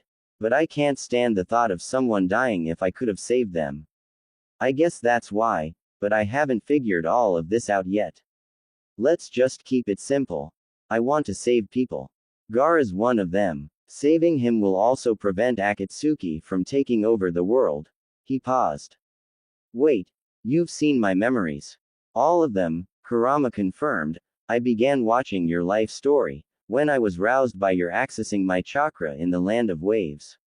It was only for a brief moment, but yes, you've done it before. So, you've lived all the things I have, then. Naruto stopped to consider this. The nine-tailed demon fox had now read all the same manga as him, tasted the same delicious ramen, had suffered the misery of loneliness as he had. Kurama now remembered what it was like to have a friend in Hinata, to graduate from the Genin Academy, to watch Hinata die and return to life. Naruto blushed, as the realization hit him like a brick wall. You saw me and Hinata kiss, you've seen me in every shower I've ever had. You know about the Waijutsu. Okay. Naruto began, scratching the back of his neck nervously. I came up here to tell you all the truth. Staring back at him, and the third Hokage at his side, was most of Konoha, civilian and shinobi alike, at the foot of the Hokage monument. For most of my life, I've dreamed of having you all listening, even for just a moment, so, thank you for coming. Ninken doesn't exist. Most of the crowd started glancing to their neighbors for answers. Yeah, I know. Most of you haven't heard the story yet, so I'll tell you now. I, with the help of one other genin whose name won't be revealed, orchestrated a plan to catch the Sannin Jiraiya in the act of spying on girls. Our plan was to make it look like we weren't genin at all, but S-rank shinobi working together under the name of Ninken, to protect Konoha. After we revealed Jiraiya's presence to 5 civilian witnesses, I escorted him to Hokage-sama, although he could have easily escaped or defeated me. That part of the plan, revealing my own identity, was supposed to look like an accident. Anyway, what I'm getting at is, Naruto paused, catching a glimpse of a very familiar face in the crowd. A face with a permanent smirk beneath two crimson marks on his cheeks, framed by shaggy brown hair packed into a white hood. Then, Kiba vanished again. What I'm getting at is that Ninken exists, but we're just two normal Konoha genin. You expect us to buy that? Said a Junin near the front of the crowd, two genin taking down the legendary Jiraiya. This is a cover story, and a stupid one too. Before the crowd could start agreeing firmly, Naruto spoke up. If that's what you want to believe, fine. Whether Ninken exists or not, whether we're S rank or genin or both, doesn't bother me either way. The crowd quieted down at that, surprised. If I had my way, I'd prefer everyone to think Ninken was real, since it would scare missing nin organizations like Akatsuki into hesitating before they attacked Konoha. But, Hokage-sama asked me to come out here and tell you the truth. I can't force you to pick one story over the other, and hey, both of them make me look pretty good. Oh, Naruto added, before I go, one more thing. He flashed one of the biggest grins of his life, and activated his Rinnegan proudly. You're gonna see me up here again one day. I finally have the chance to tell all of you. I'm gonna be the next Hokage. He roared. Naruto Uzumaki, the fifth Hokage, believe it. Discover more. Books and literature. Books. Naruto stepped into the crowd. In his black Ninken outfit rather than neon orange, he seemed to disappear completely to the eyes of the civilians. He was still grinning, giddy with the joy of finally telling them all at once. Ninken. I want in, Kiba whispered suddenly in his ear. Naruto whirled, but Kiba was already blending perfectly into the crowd. As quickly as he had appeared, the third member of Team 8 was gone. The blonde genin sighed with disappointment, then continued his escape from the mob around him. 1 month later, Chunin exams. Kiba Inuzuka leaned comfortably on the wall behind him, scratching a sleepy Akamaru behind his soft white furred ears. Asuma's hand kept instinctively twitching toward the pack of cigarettes in his flak jacket, but this was still the Genin Academy, and he couldn't smoke here, much to his discomfort. Kiba, meanwhile, noted this as the beginning of the second happiest moment of his life, surpassed only by the day he'd met Akamaru. After 2 months of near non-stop training with a Junin, he'd completely mastered his new weapon that could be called secret for only a few more hours at best. When Naruto and Hinata get here, he grinned in anticipation. A mere 3 days into their training, he and Asuma had come up with the concept for their new jutsu, and now it was complete, just in time for his all but guaranteed Gradutian through the Chunin exams. A new A rank, potentially S rank ninjutsu only he and Asuma knew. Kiba's grin broadened, and he declared, I can smell Naruto and Hinata. They're coming down the hallway now. He and Asuma turned to look, and saw their 2 remaining partners appear around the corner at the end of the hall. Hinata apparently expected some degree of stealth test. She'd exchanged her beige-white hoodie for a slightly less bulkier black one, with black sweatpants as well. Naruto was wearing his old neon orange jumpsuit, or so it initially appeared. Kiba's and Asuma's keen eyes immediately spotted the sole difference from his old kotume. This new jumpsuit covered his legs completely, instead of stopping at mid-calf. He was also wearing black, traditional shinobi footwear instead of his old blue sandals. The hilt of his Ninken cutlass hung over his right shoulder. Discover more. Books and literature. Books. Kiba-kun. The two greeted happily, slightly out of sync. Hinata had spoke first while Naruto's eyes briefly widened, then returned to normal. And Asuma-sensei. Hinata added. Discover more. Books and literature. Books. Kiba sniffed once, confirming that no one was hiding within hearing range. It's been a month, Naruto. Do you remember what I said? Naruto-kun, you saw Kiba-kun? Hinata questioned, surprised. No, Naruto replied. I heard him, but didn't see him, when I told the village about Ninken. I kinda thought I'd imagined it anyway, apparently not. I wanna join Ninken, Kiba paraphrased what he'd said then. Hinata paled, but Naruto chuckled, scratching the back of his neck. Just to be clear, Kiba, Ninken was just me and Hinata-chan pranking the pervy sage. I still want in, Kiba repeated. How do I sign up? Asuma watched this exchange with mild interest. Naruto, meanwhile, held out his right hand, palm up, and intoned, Asura Path, Forge, Level 1. Kiba's eyes widened as a sticky-looking mass of liquid steel formed above Naruto's hand, shaping into a cutlass not unlike his own, but with a handle of cold steel rather than polished wood. We all carry one of these. I just made this with my chakra, so it's not exactly a quality weapon, but it's a lightweight lethal tool you might as well have. Kiba took the blade, while Naruto created a scabbard of the same metal, and a sash from thin links of chain. Kiba hung the completed sword and sheath over his back as Naruto had done. So, what else did you guys learn while I was gone? Naruto drew his own, better-made Uzumaki cutlass, grinning excitedly. I spent the last 2 weeks learning how to use this, from a Tokubetsu Junin named Hayate Gecko. He's a master of Kenjutsu. Before that, me and Hinata were doing survival training. Flashback. Jiraiya formed a single hand seal, and declared with malice, multiple shadow clone jutsu. 24 copies of the Toad Sage sprinted at full speed into the Forest of Death, leaving behind the original, Naruto, and Hinata. Jiraiya ordered, get in there and kill all those clones. I'll be sending in 24 more, every 3 days, until the full 21 days are over, at which point the remaining clones will gather at the tower in the center of this forest, and you'll have to defeat every survivor if you want to leave. Naruto and Hinata shivered. End flashback. And before that I was improving my Rinnegan. Hinata beamed, despite the memories of their painful survival training, and showed Kiba her Rasengan. And I learned this, she continued proudly. An A-rank ninjutsu developed by the 4th Hokage. While Naruto-kun was learning to use his sword, I was improving my skill with it. If I had a little more time, I might have figured out a way to pair it with the water release, but, she trailed off in disappointment. So, what did you learn with Asuma-sensei?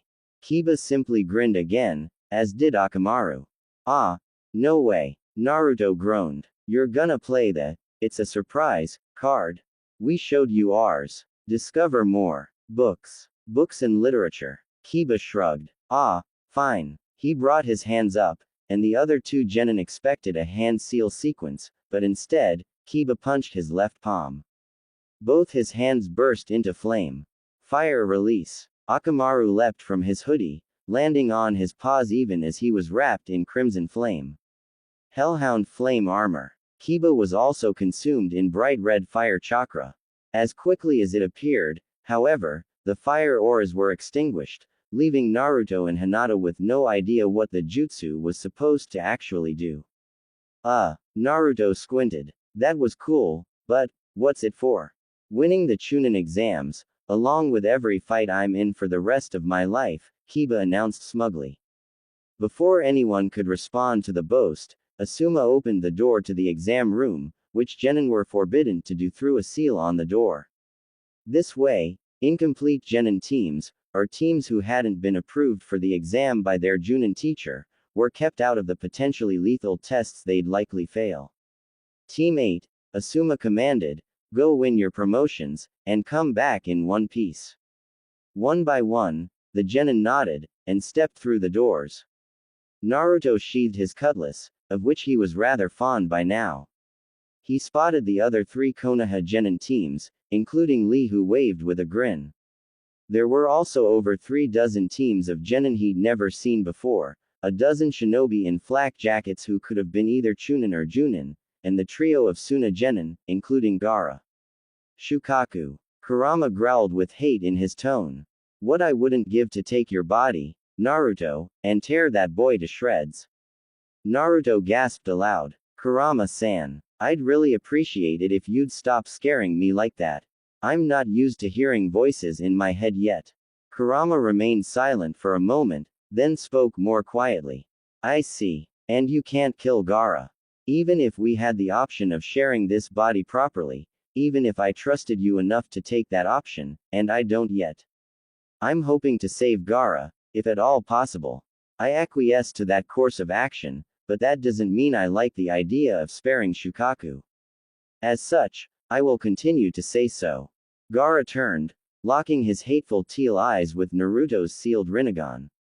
Naruto took this as an opportunity to initiate a conversation with his fellow Jinchuriki, and approached Gaara. Uzumaki. Gaara greeted with a quiet growl. I look forward to killing you, he announced bluntly. Naruto shrugged. I'm not sure if that's a compliment. Anyway, I've been doing some research since we met last. Let me show you something. He pulled a piece of folded paper from his weapons pouch, torn on one edge, and unfolded it. On it was an illustration of a fuinjutsu, consisting of a spiral surrounded by 8 complex swirling symbols in 2 sets of 4. This is the 8 trigrams seal. A fuinjutsu. Gaara inspected the seal, considering this. The seal you bear to contain the Kyuubi. That's right, Naruto nodded. I did some research on some of the similar seals Suna has access to. Even the strongest seals they have wouldn't be able to separate a Biju's mind from its Jinchuriki. What I'm getting at is, you can't sleep, can you? Gaara's black-ringed eyes narrowed.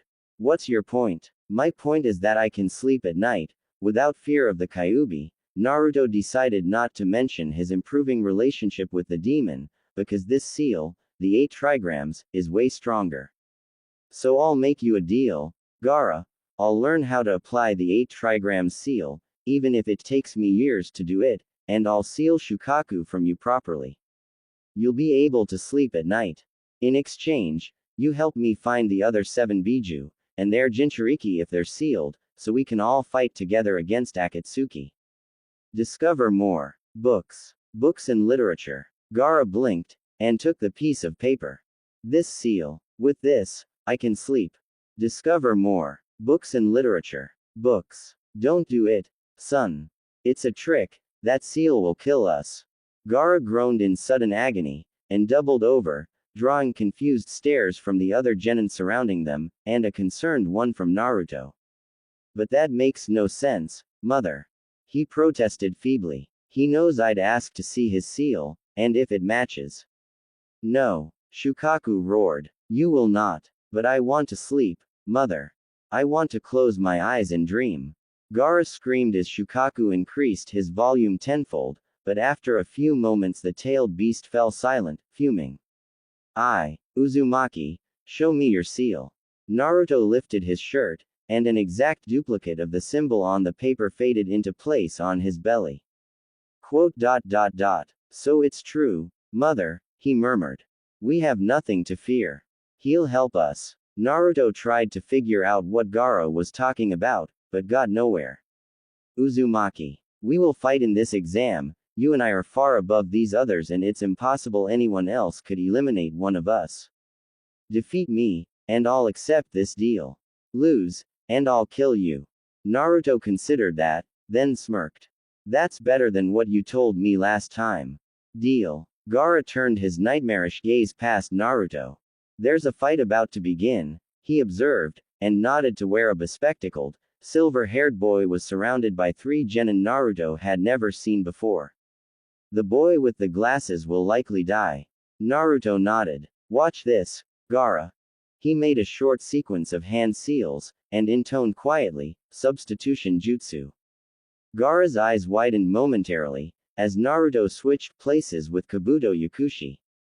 Then, he turned to where Naruto was confronting a hunchbacked, mostly mummified older genin, who swung a gauntleted fist at him. With lightning speed and decent skill, Naruto whipped his cutlass from its sheath and knocked the other genin's fist aside.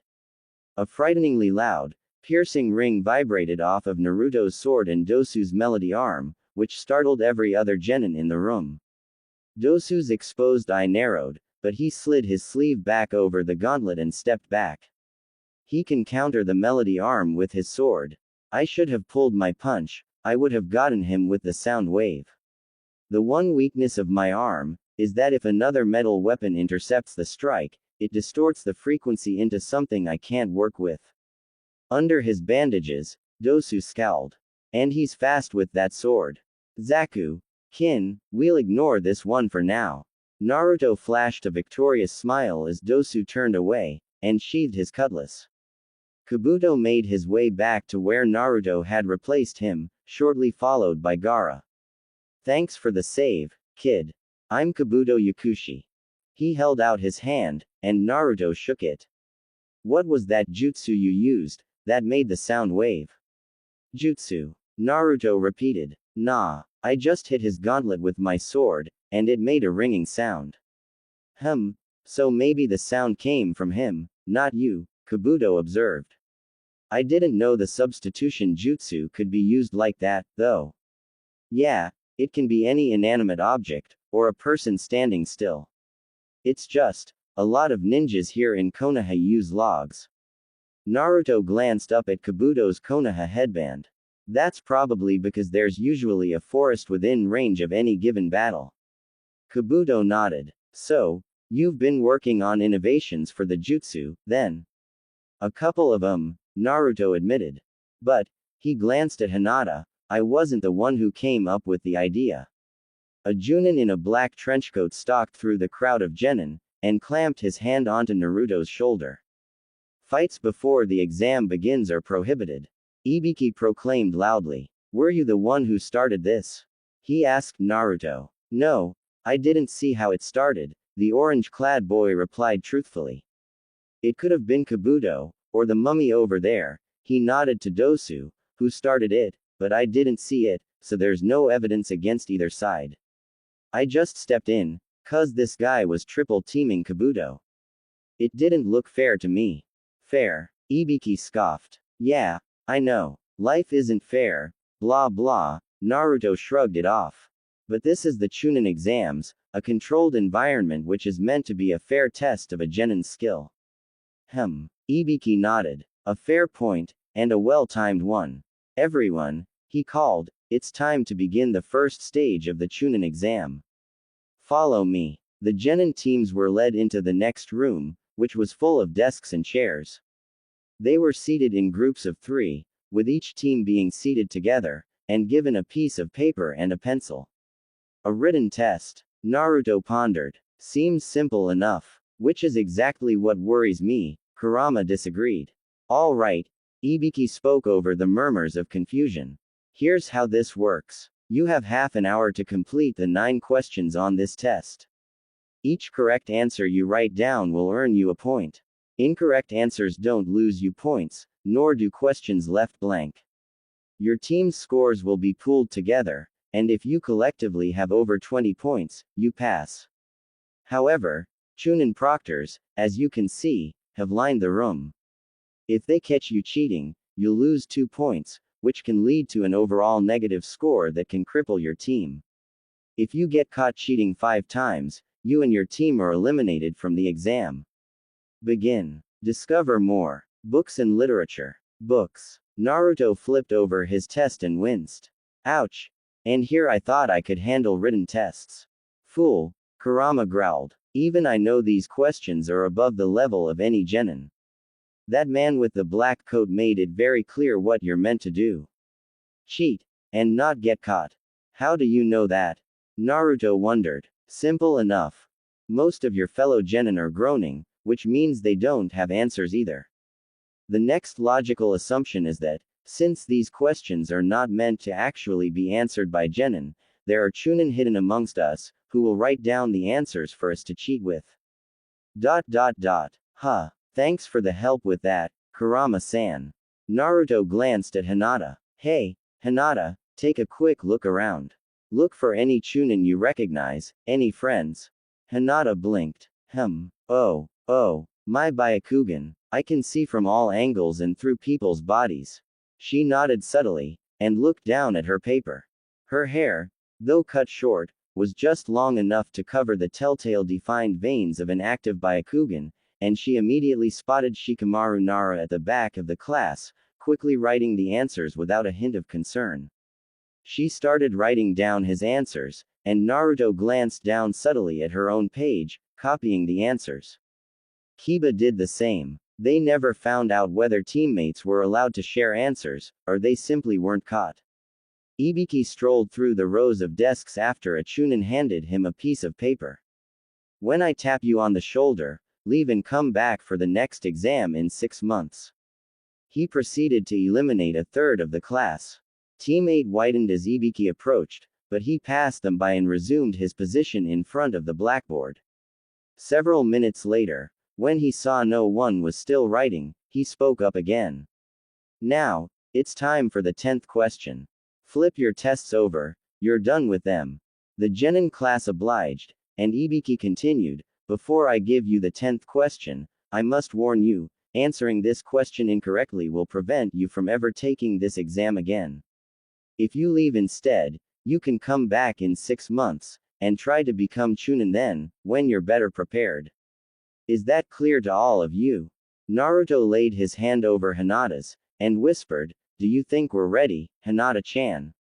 She blushed. You're asking me. You, then Kiba. He smiled. Do either of you have doubts? Kiba grinned. None. I'm ready for this. Hinata smiled too. Yes, I think we can handle it. Naruto nodded, and smiled back warmly. Then let's do this. Meanwhile, half of the remaining class stood and left the room, unwilling to take such a huge risk. Naruto had considered making a dramatic and inspiring speech about how completely unafraid he was, but he'd realized that would mean convincing his competition to stay and fight him.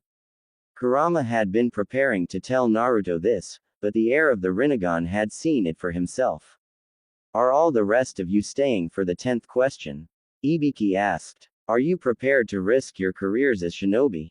One more team left at that, but the rest remained in their seats. Well, congratulations. That was the 10th question, and you answered correctly. Naruto's eyes widened. Why didn't I see that? He murmured. Hinata and Kiba glanced over at him, surprised. The first 9 questions had a different purpose than what we were told, he explained. It was to see if we were willing and able to cheat, to gather information stealthily. By now, the class had fallen silent, and Naruto's voice was ringing clearly throughout the room. This 10th one was to see what kind of risk we're willing to take, to complete the mission. Taken together, the test made us prove our courage in staying and in cheating for the first 9 questions, our ability to actually cheat with a Chunin's level of skill, and possibly also our ability to figure out we were being lied to. A ninja must see through deception. Thank you for explaining all that, Ibiki added with a nod. Well spoken. Naruto looked around at the silent classroom, and blushed faintly. Ibiki removed his bandana, and everyone in the room winced. His head was covered in gruesome scars and there were a few places where his skull would have to have been pierced to leave such a crater. I got these when I was a Chunin, he declared. I know the kind of risks you'll have to take in the field, to finish the mission. He replaced the bandana. Those of you who left weren't ready for it, and by leaving, those genin probably saved their own lives. Shinobi die in battle every day. As Chunin, you'll be given life-threatening missions well above the harmless D-rank assignments genin receive. These exams are to determine whether you're ready for that. He smiled, and it was very slightly unnerving for most of the genin to see. You've passed the first of 3 tests in the Chunin selection examination. Congra. One of the windows in the classroom was obliterated by a large black cloth bundle flying through it. The bundle exploded outward in the dead center of the room, and 4 kunai were thrown out from its center by a purple-haired kunoichi.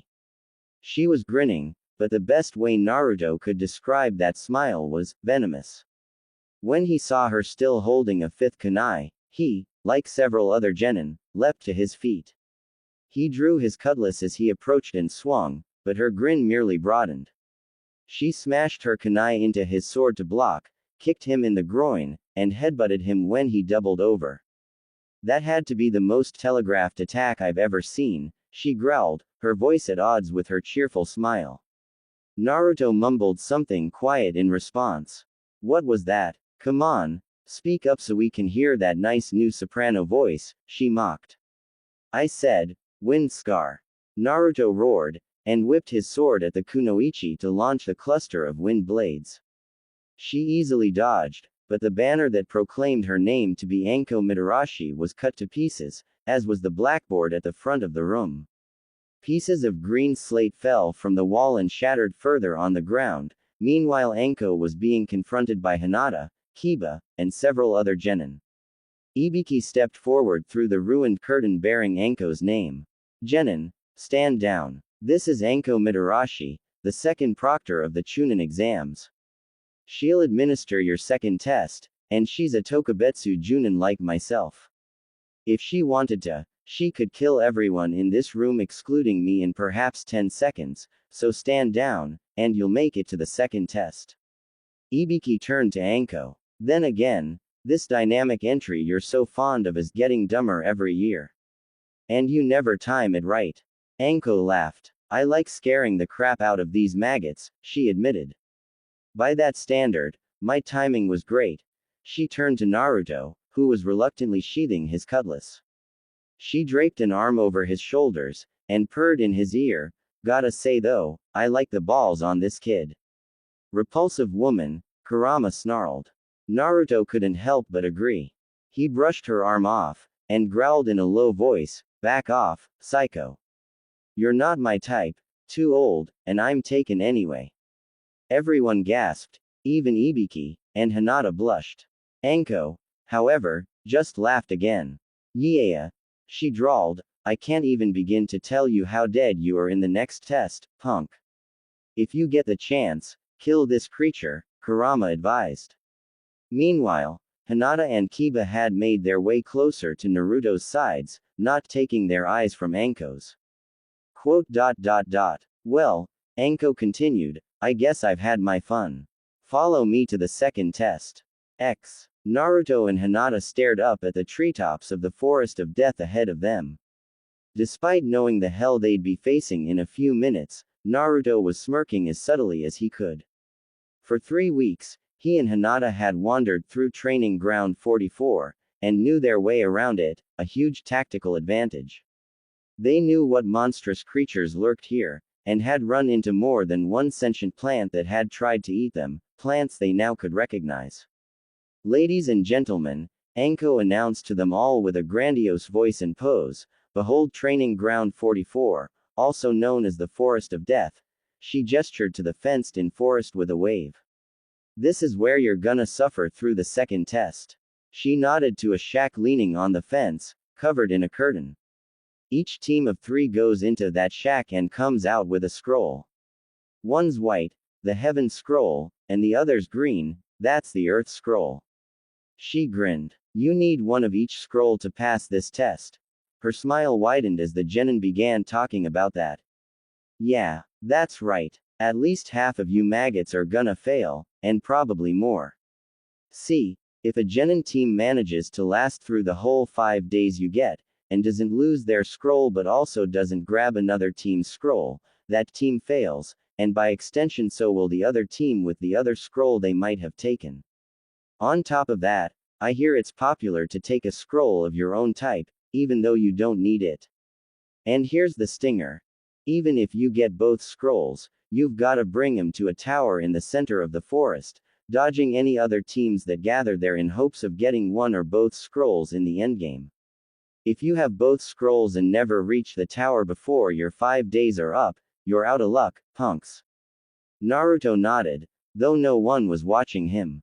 They'll want to hand out an even number of Heaven and Earth scrolls, so as many teams as possible can pass if they're worthy. That gives me an idea. Now, did everybody get what I said?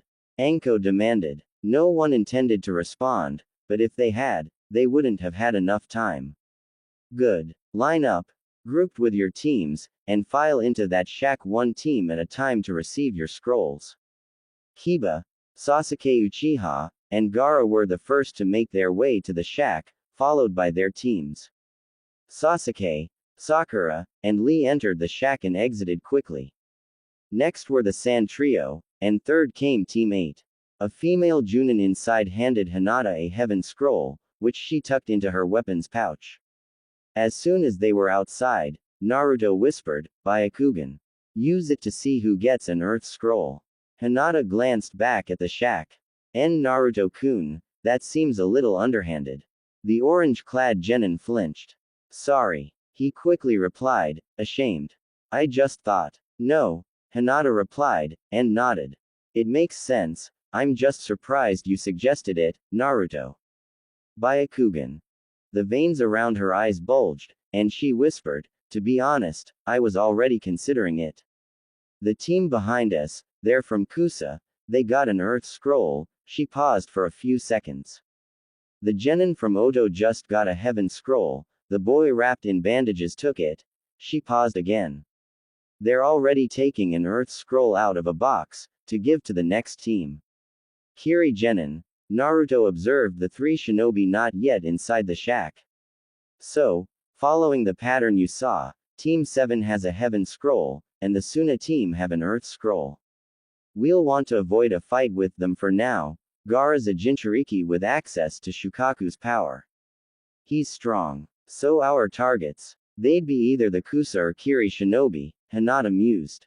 Naruto smiled and nodded. Think of the advantages. If we take an Earth Scroll immediately, then we can beeline for the tower and maybe set a new record for the fastest pass through the test. Also, we're less likely to get hurt if we're in as few fights as possible, and we end up hurting less people in return. While the other teams were receiving their scrolls, however, Naruto was still wincing internally. Underhanded. Hinata-chan's completely right, that was a low move I asked her to use. Bad enough we already know the terrain, but this. Don't bother worrying about it, Kurama scoffed. You have an advantage going into a life or death battle. Use it. Naruto-kun. Hinata began as they were guided to a gate in the fence by a chunin. What's wrong? I can see how on edge you are. He smiled. It's no big deal. I think I just drank some spoiled milk this morning. Hinata looked down sadly, and when she looked up, her Byakugan eyes were already glistening. Please don't lie. That really hurts, that you don't trust me. Naruto flinched for the second time, and closed his eyes. I'm really sorry, it's just. I shouldn't have asked you to use your Byakugan for that. It was wrong. Is that all? She asked, and he nodded. She flashed a warm smile, and clasped her hand around his. It's fine. Like I said, I thought of it anyway. You really meant that. I wouldn't lie to you. For the third time, he winced as if he'd been struck. Oh, stop it, she whispered. I didn't mean it like that. Now relax, she commanded, then blushed. I mean, your pee probably just on edge from the pee pressure. It'll be okay, really. Naruto beamed, and squeezed her hand gently. Thanks, Hina-chan. I don't know what I'd do without you. Hina-chan. Her blush deepened, but she smiled. I think I like the sound of that. You'll never have to find out, Naru-kun, she promised. Naru-kun. Naruto repeated mentally. I think I like the sound of that. Kiba took Akamaru off his head, nestling him instead in his half-zipped hoodie. He was grinning, looking up at the massive treetops of the Forest of Death. Fire release is gonna be so overpowered in here, he noted with excitement. Kiba. Naruto addressed him seriously. The Forest of Death is surrounded by a fence with 44 gates in it. From the look of things, each genin team is going through a different gate. They're a good distance apart, but I'm pretty sure they didn't randomize the sequence when they lined us up, since they handed out scrolls in a heaven-earth-heaven pattern. If that's true, the Sand genin are to our left, and Kusa's to our right. Both have earth scrolls, but only one has a Biju. So what's the plan? We know we wanna go after Kusa, right? Kiba asked, and Naruto nodded. Then I've got an idea. We'll head inward toward the tower, but slightly veer right toward the Kusa team's gate. Even if our paths aren't perfectly lined up to cross, it should bring us close enough. Me and Akamaru smelled snakeskin on one of their genin. It was subtle, maybe he has a snakeskin wallet or something, but if we get close enough we can track it. Naruto flashed a grin. Nice one, Kiba. It still needs my guess about the patterns to be right, though, and if I'm wrong, what's our plan B? Hinata gently laid a hand on his shoulder, and said, my Byakugan. If Kiba can't smell the Kusa genin, I'll spend some chakra and look around for them. Perfect. We're gonna pull this off, believe it. The gate in front of them let off a loud buzzing noise, and popped open. Immediately, Kiba lunged into the forest of death with a wild grin, shortly followed by Naruto and Hinata. Fitting the typical training of shinobi, they chose to leap from tree limb to tree limb, in order to conceal themselves in the foliage. After roughly 2 minutes of moving at top speed, however, Naruto called, "Wait up," and came to a stop. Discover more. Books. Books and literature. Huh. Kiba turned back and faced him, as did Hinata. What's up? I'm wearing bright orange on a mission where stealth is a huge factor, Naruto pointed out. And, what are you gonna do about it? Kiba asked, confused. Did you bring a change of clothes? Naruto wordlessly slung off his sword and sash, setting them against the trunk of the tree he was hidden in. Hinata's eyes widened, and she turned bright red when he unzipped his jacket with his back turned to them. Kiba snorted, and looked away, but Hinata merely stared and mumbled, "En Naruto K-kun what are yud?" She cut herself off when she saw he was wearing his black ninkin outfit beneath his orange jumpsuit. Oh. Naruto removed his pants as well, and produced a blank scroll from his weapons pouch. He opened it and began to trace a pattern on it with his finger. Fuinjutsu. Open seal. 10 pounds, 7 cubic feet. An empty circle appeared in the middle of the new seal, and he stuffed his clothes into it. He rolled up the scroll, returned his cutlass to his back, and said, "Sorry for the wait, guys." He leapt to the branch Hinata and Kiba were standing on, and noticed Hinata's bright red face. "Hina-chan, are you okay?" "Oh, she started playing with her fingers. I thought you were, she gestured to the scroll in his hand. Changing, she finished quietly, and her blush darkened. Kiba choked back a laugh that might have alerted other genin teams to their presence, but then his eyes narrowed, and he sniffed. Akamaru growled. It's the Kusa genin with the snakeskin scent, he's getting close. Now I can smell blood on him, too. He's already killed someone, but we've only been in here for maybe 2 minutes. Naruto exclaimed. And why's he coming in our direct? Discover more. Books. Books and literature. Shish, Hinata whispered, and pointed. Approaching them on the ground was a Soul Kusa genin, smiling coldly and drenched in blood. His earth scroll was tied very visibly to his right sleeve, and although his straw hat shadowed the top half of his face, Team 8 recognized him. What's the plan? I don't get it, Kiba growled quietly. He still smells way farther away than he is. This is creepy. Naruto remained silent, thinking. He's killed someone, possibly multiple people judging by the amount of blood on him. And his 2 partners. I don't see them at all. Did he kill his own team? His chakra. Kurama mused, worriedly, it's very powerful, and dark. More sinister than my own, and twisted somehow. Naruto sighed quietly with frustration. I'll start with the Shuriken Shadow Clone Jutsu, then a wind scar from my sword. Kiba, use your fire armor thing, but only once Hina-chan and I give the signal. Otherwise, you'll light up, show him our position, and maybe burn us. None of that will be necessary, the Kusa genin called, and removed his hat, dropping it at his side. Naruto Uzumaki, Hinata Hyuga, Kiba Inuzuka.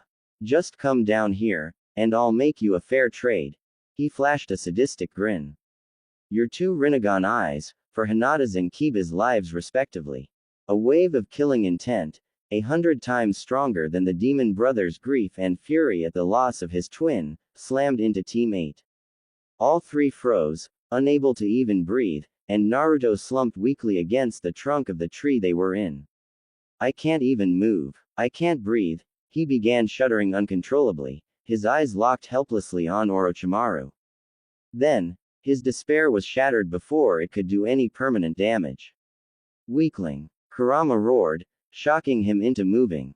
I cannot give you my chakra, but all the same, you will not let us die here. Kill this snake, eviscerate him, slice him into a mound of dripping red flakes with all the power in your arms. Draw your sword. Discover more. Books. Books and literature. Shut up. Naruto croaked, and shook his remaining terror out of his head, standing. He ripped his cutlass from its sheath, and held it in a perfect one-handed kenjutsu stance. I was already working on it. Discover more. Books and literature. Books. Naruto. Hinata looked up at him with hope, but also confusion. She hadn't heard Kurama's half of the conversation, so Naruto's made no sense. The killing intent radiating from Orochimaru vanished, and the Sannin looked up at the genin with surprise and interest. Talking to the demon fox, I assume. Hinata and Kiba gasped as the pressure was lifted, and shakily got to their feet. Naruto leapt down out of the tree, and landed nimbly to face the foe he still took to be a genin. Hinata, he began, stay back and use the Rasengan as much as you can, maybe some phoenix flowers to keep him dodging and distracted. Kiba, use the fire armor thing. I don't know what it does, but I'm guessing it'll hurt this guy. Ah, so they defer to you as leader. Naruto began forming hand seals with only his left hand, doubling the length of the sequence to make up for his right hand holding his sword. Wind release. Air bullet. Seeing Orochimaru dodging the blast, Kiba punched his left palm and declared, fire release, hellhound flame armor. He, along with a growling Akamaru in his hoodie, burst into crimson flame. His grin returned, a bit shaky but still there.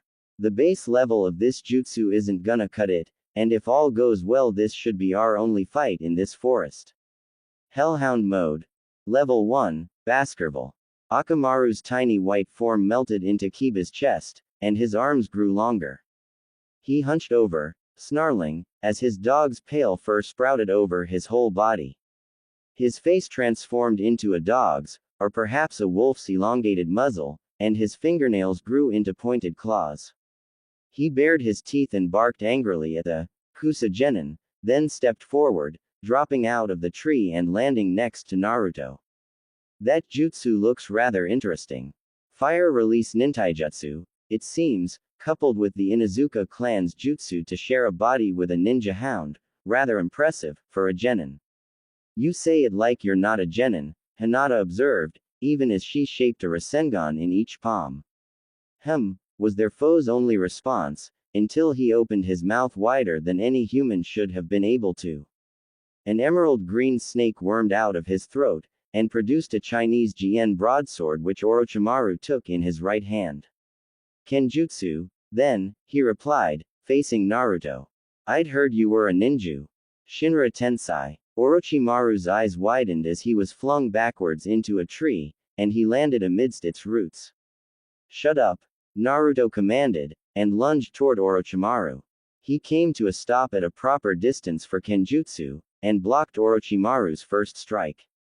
He's strong, and fast, Naruto observed, then blocked Orochimaru's next strike as well, this one aimed for his head. He doesn't seem to be using any formal style, though. I'd guess he just picked that sword up and decided to start swinging it around instead of fists. The older and far more powerful shinobi, however, began pressing Naruto back, grinning evilly. Come on, boy, show me more ninjutsu, the Sannin prodded. Naruto leapt into the air to dodge a swing that would have cut him in half, forming one-handed seals in midair. Wind release. Wind scar. He swung his sword to launch a simple wind blade attack, one of few that could be fired from a sword, but Orochimaru sidestepped, and lunged. Shinra Tensei. Naruto countered, aiming his palms at the ground and throwing himself higher in the air. Orochimaru merely laughed as he flew directly at Hinata, who paled and threw one of her two Rasengan. Orochimaru's eyes widened, and he quickly formed a few seals. Wind release. Wind clone jutsu. An exact copy of the disguised Sannin appeared to his right, and promptly exploded into a gust of wind, knocking Orochimaru to the side in time to dodge the Rasengan. Kiba kicked off of the ground and intercepted Orochimaru in midair, but the Sannin planted his hand on Kiba's fiery chest, declaring, summoning jutsu. As Orochimaru pulled his burnt hand away, a 10-foot-long crimson snake appeared and wrapped itself around Kiba, apparently immune to the flames. Orochimaru landed as the genin did, but jumped toward Hinata again. He grinned, and landed in front of Hinata, who aimed her second Rasengan. He leaned to the side and dislocated her wrist with a simple slap to her arm. She screamed in sudden pain, but fell silent as Orochimaru pressed his GN against her throat. Settle down, he purred, you'll never kill me, so don't bother trying. Discover more. Books and literature. Books. Hinata. Naruto called, his voice dripping with fear. Orochimaru turned his smirk on the blonde boy, still with his blade against Hinata's neck. Stop, Naruto called, and reached for the two desperately. You want my Rinnegan, there's no need to hurt her. The Kusa Genin chuckled, and twitched his wrist, drawing a trickle of blood and a yelp from Hinata. Come closer, he commanded, and Naruto began walking forward. I don't know who you are, how you know about me, or what you plan to use my eyes for, Naruto added, but you can have them. Just let her go, I'll cut them out myself if that's what it takes. Bansho Tenin. Orochimaru snarled, and tried to drag his sword across Hinata's jugular, but it was already being pulled away from her. It accelerated, dragging his arm with it, and stopped with it pointed directly at Naruto. The boy's Rinnegan eyes were blazing with fury. Orochimaru pulled on his sword, but it wouldn't budge. Rasengan. Hinata cried, and aimed a third swirling ball of chakra at his head. Substitution Jutsu, Orochimaru countered, and Hinata's attack smashed into a moss-covered log. He reappeared in a tree near Kiba, but before the flame-clad genin could strike, Naruto rocketed through the air, roaring, and smashed his sword into Orochimaru's Kusanagi. You bastard! The younger ninja snarled, and Orochimaru, much to his shock and disgust, found himself retreating, leaping backward through the trees as Naruto pressed his assault. I will kill you, he roared, punctuating each word with another vicious strike, the last of which grazed Orochimaru's cheek, slicing through his mask of stolen flesh and revealing his pale gray skin beneath. Yes, Kurama thundered in his head, ignored but still delighted. It feels good to simply pour your rage into a battle to the death, doesn't it? Obliterate him. Orochimaru scowled, and dodged another sequence of furious attacks. Naruto seemed to have completely abandoned Kenjutsu in favor of swinging his weapon like a barbarian, snarling at each miss. The Sannin saw his chance, and closed the distance between himself and Naruto. He sank his teeth into the genin's neck, and Naruto screamed in agony. A swirling cursed seal formed on his shoulder, just below where Orochimaru had bitten him, and he leapt back into another tree, slightly further from the Sannin. Hinata and Kiba heard Naruto's scream, and she whitened in horror. Oh, no, she immediately began sprinting through the trees toward the battle, which by now was far away. Byakugan. Her eyes revealed Naruto in the distance, clearly hurt but alive. Kiba, behind her called, wait up, Hinata. You can't take that guy alone. Then hurry up, she countered coldly, but added in an apologetic tone, Naruto-kun is still fighting, but he's weak. Kiba nodded behind her, which she saw with her Byakugan. All right, we can't just let that bastard kill him. He picked up the pace and caught up to her. What's happening now? Naruto's staying away from the Kusa ninja. No, wait, he just attacked again. Oh, she winced as his sword was snapped in two by the Kusanagi. His sword just broke. He's retreating, toward us. Naruto emerged through the foliage, groaning in pain. Naruto-kun. Hina. Ah. The black mark on his neck began glowing a fiery orange, and he collapsed, but Hinata caught him and landed on the ground. The Kusa genin appeared, smirking, but suddenly vanished, and both genin still conscious let out a breath they hadn't known they were holding. Naruto-kun. Hinata touched the glowing mark on his neck, and burned her fingers. She yelped and pulled her hand back. What is this? She gasped as her Byakugan caught sight of a blade flying toward Kiba's back. Kiba, look out, she screamed, and the flame-clad genin leaned to the side, dodging Kusanagi's strike at the back of his head, but barely. Orochimaru leapt away again, and landed 15 feet away, then reached up with his free left hand and peeled off his stolen face. The revealed Sannin hummed, I wonder. Should I bother killing you too, or allow Naruto-chan to develop those Rinnegan eyes before I harvest them? I suppose it would be little trouble for me to unlock the paths that still elude him, but if he were to do it himself, Hinata's eyes narrowed, and she threw herself at Orochimaru, aiming a gentle fist strike at his heart. The Sannin caught her wrist, and sneered, oh, come now. Surely you know who I am by now. He fed out his tongue like a snake, and it brushed her cheek lightly. She flinched, but never took her Byakugan eyes off of Orochimaru. Surely I'm no ordinary Kusa Genin. I am Orochimaru of the Sannin, the strongest of the three, in fact. What did you do to Naruto? Hinata asked with a scowl. Oh, good question, if a little predictable. I injected him with a portion of my own chakra combined with natural energy harvested with senjutsu. Said energy has now coalesced into a juinjutsu on his neck, that will activate when he next feels rage or desperation. Now, he's not the sort to become addicted to my power, but I can use my cursed seal to break his will when I decide to come for his eyes. Orochimaru gave an exaggerated sigh, and mused, oh, well. There are more pressing matters to deal with than this. Harvesting your friend's eyes can wait, while intercepting Sasuke Uchiha cannot, and I suppose I'd have enough time to kill you too, but why bother? Hinata tried to pull away, but the snake's grip was too strong. Perhaps I might even return to take your eyes at some point. Imagine, if I could find some way to implant all three great dujutsu into myself. He laughed. Without warning, Orochimaru vanished, and Hinata fell forward. She scrambled back to her feet, and approached Naruto, who was still unconscious. With her active Byakugan, she could see his pale blue chakra network being flooded by deep purple, foreign chakra, along with a single tenketsu point, just above his navel, that glistened bright orange.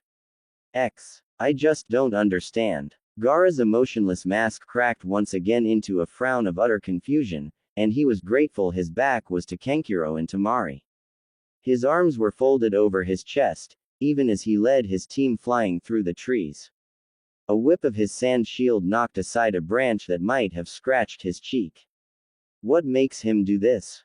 That boy with the silver hair was a complete stranger, but Uzumaki saved him, and then decided not to harm his attacker.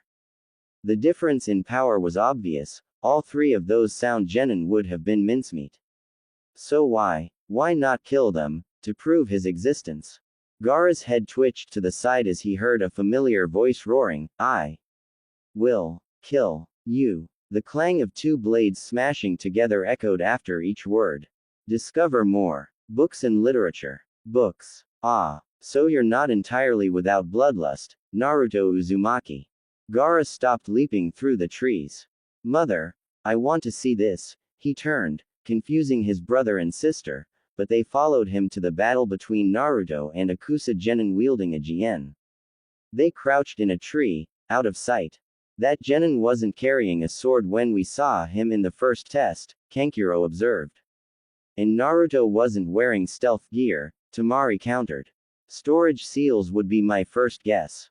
The Uzumaki clan were always good at fuinjutsu, she recalled.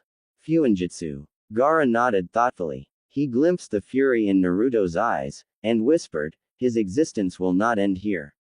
He is strong enough to survive this. The other two Sand siblings turned to look at the eldest son of the Kazekage, their eyes wide with surprise. Gaara, Kankuro queried. Gaara's actually praising this kid. Be quiet, Gaara growled, but without any real menace. His eyes and attention were locked on the battle. I want to see this. The genin bit Naruto's neck, and the blonde shinobi retreated. Gaara leaned forward with interest. His hatred has wavered. But why was he so angry in the first place? Naruto aimed a few more strikes at the other genin, but when his sword snapped in two, he turned and ran completely. Follow me, Gaara added, and jumped through the trees in pursuit of Naruto. He saw Orochimaru follow the faltering Uzumaki heir, and after a few moments, Naruto's teammates arrived, and the girl caught him as he passed out. Gaara. Temari began hesitantly, do you want to step in? Again to her shock, Gaara didn't immediately answer no. Not yet, he sighed. I want to see how these two will handle this.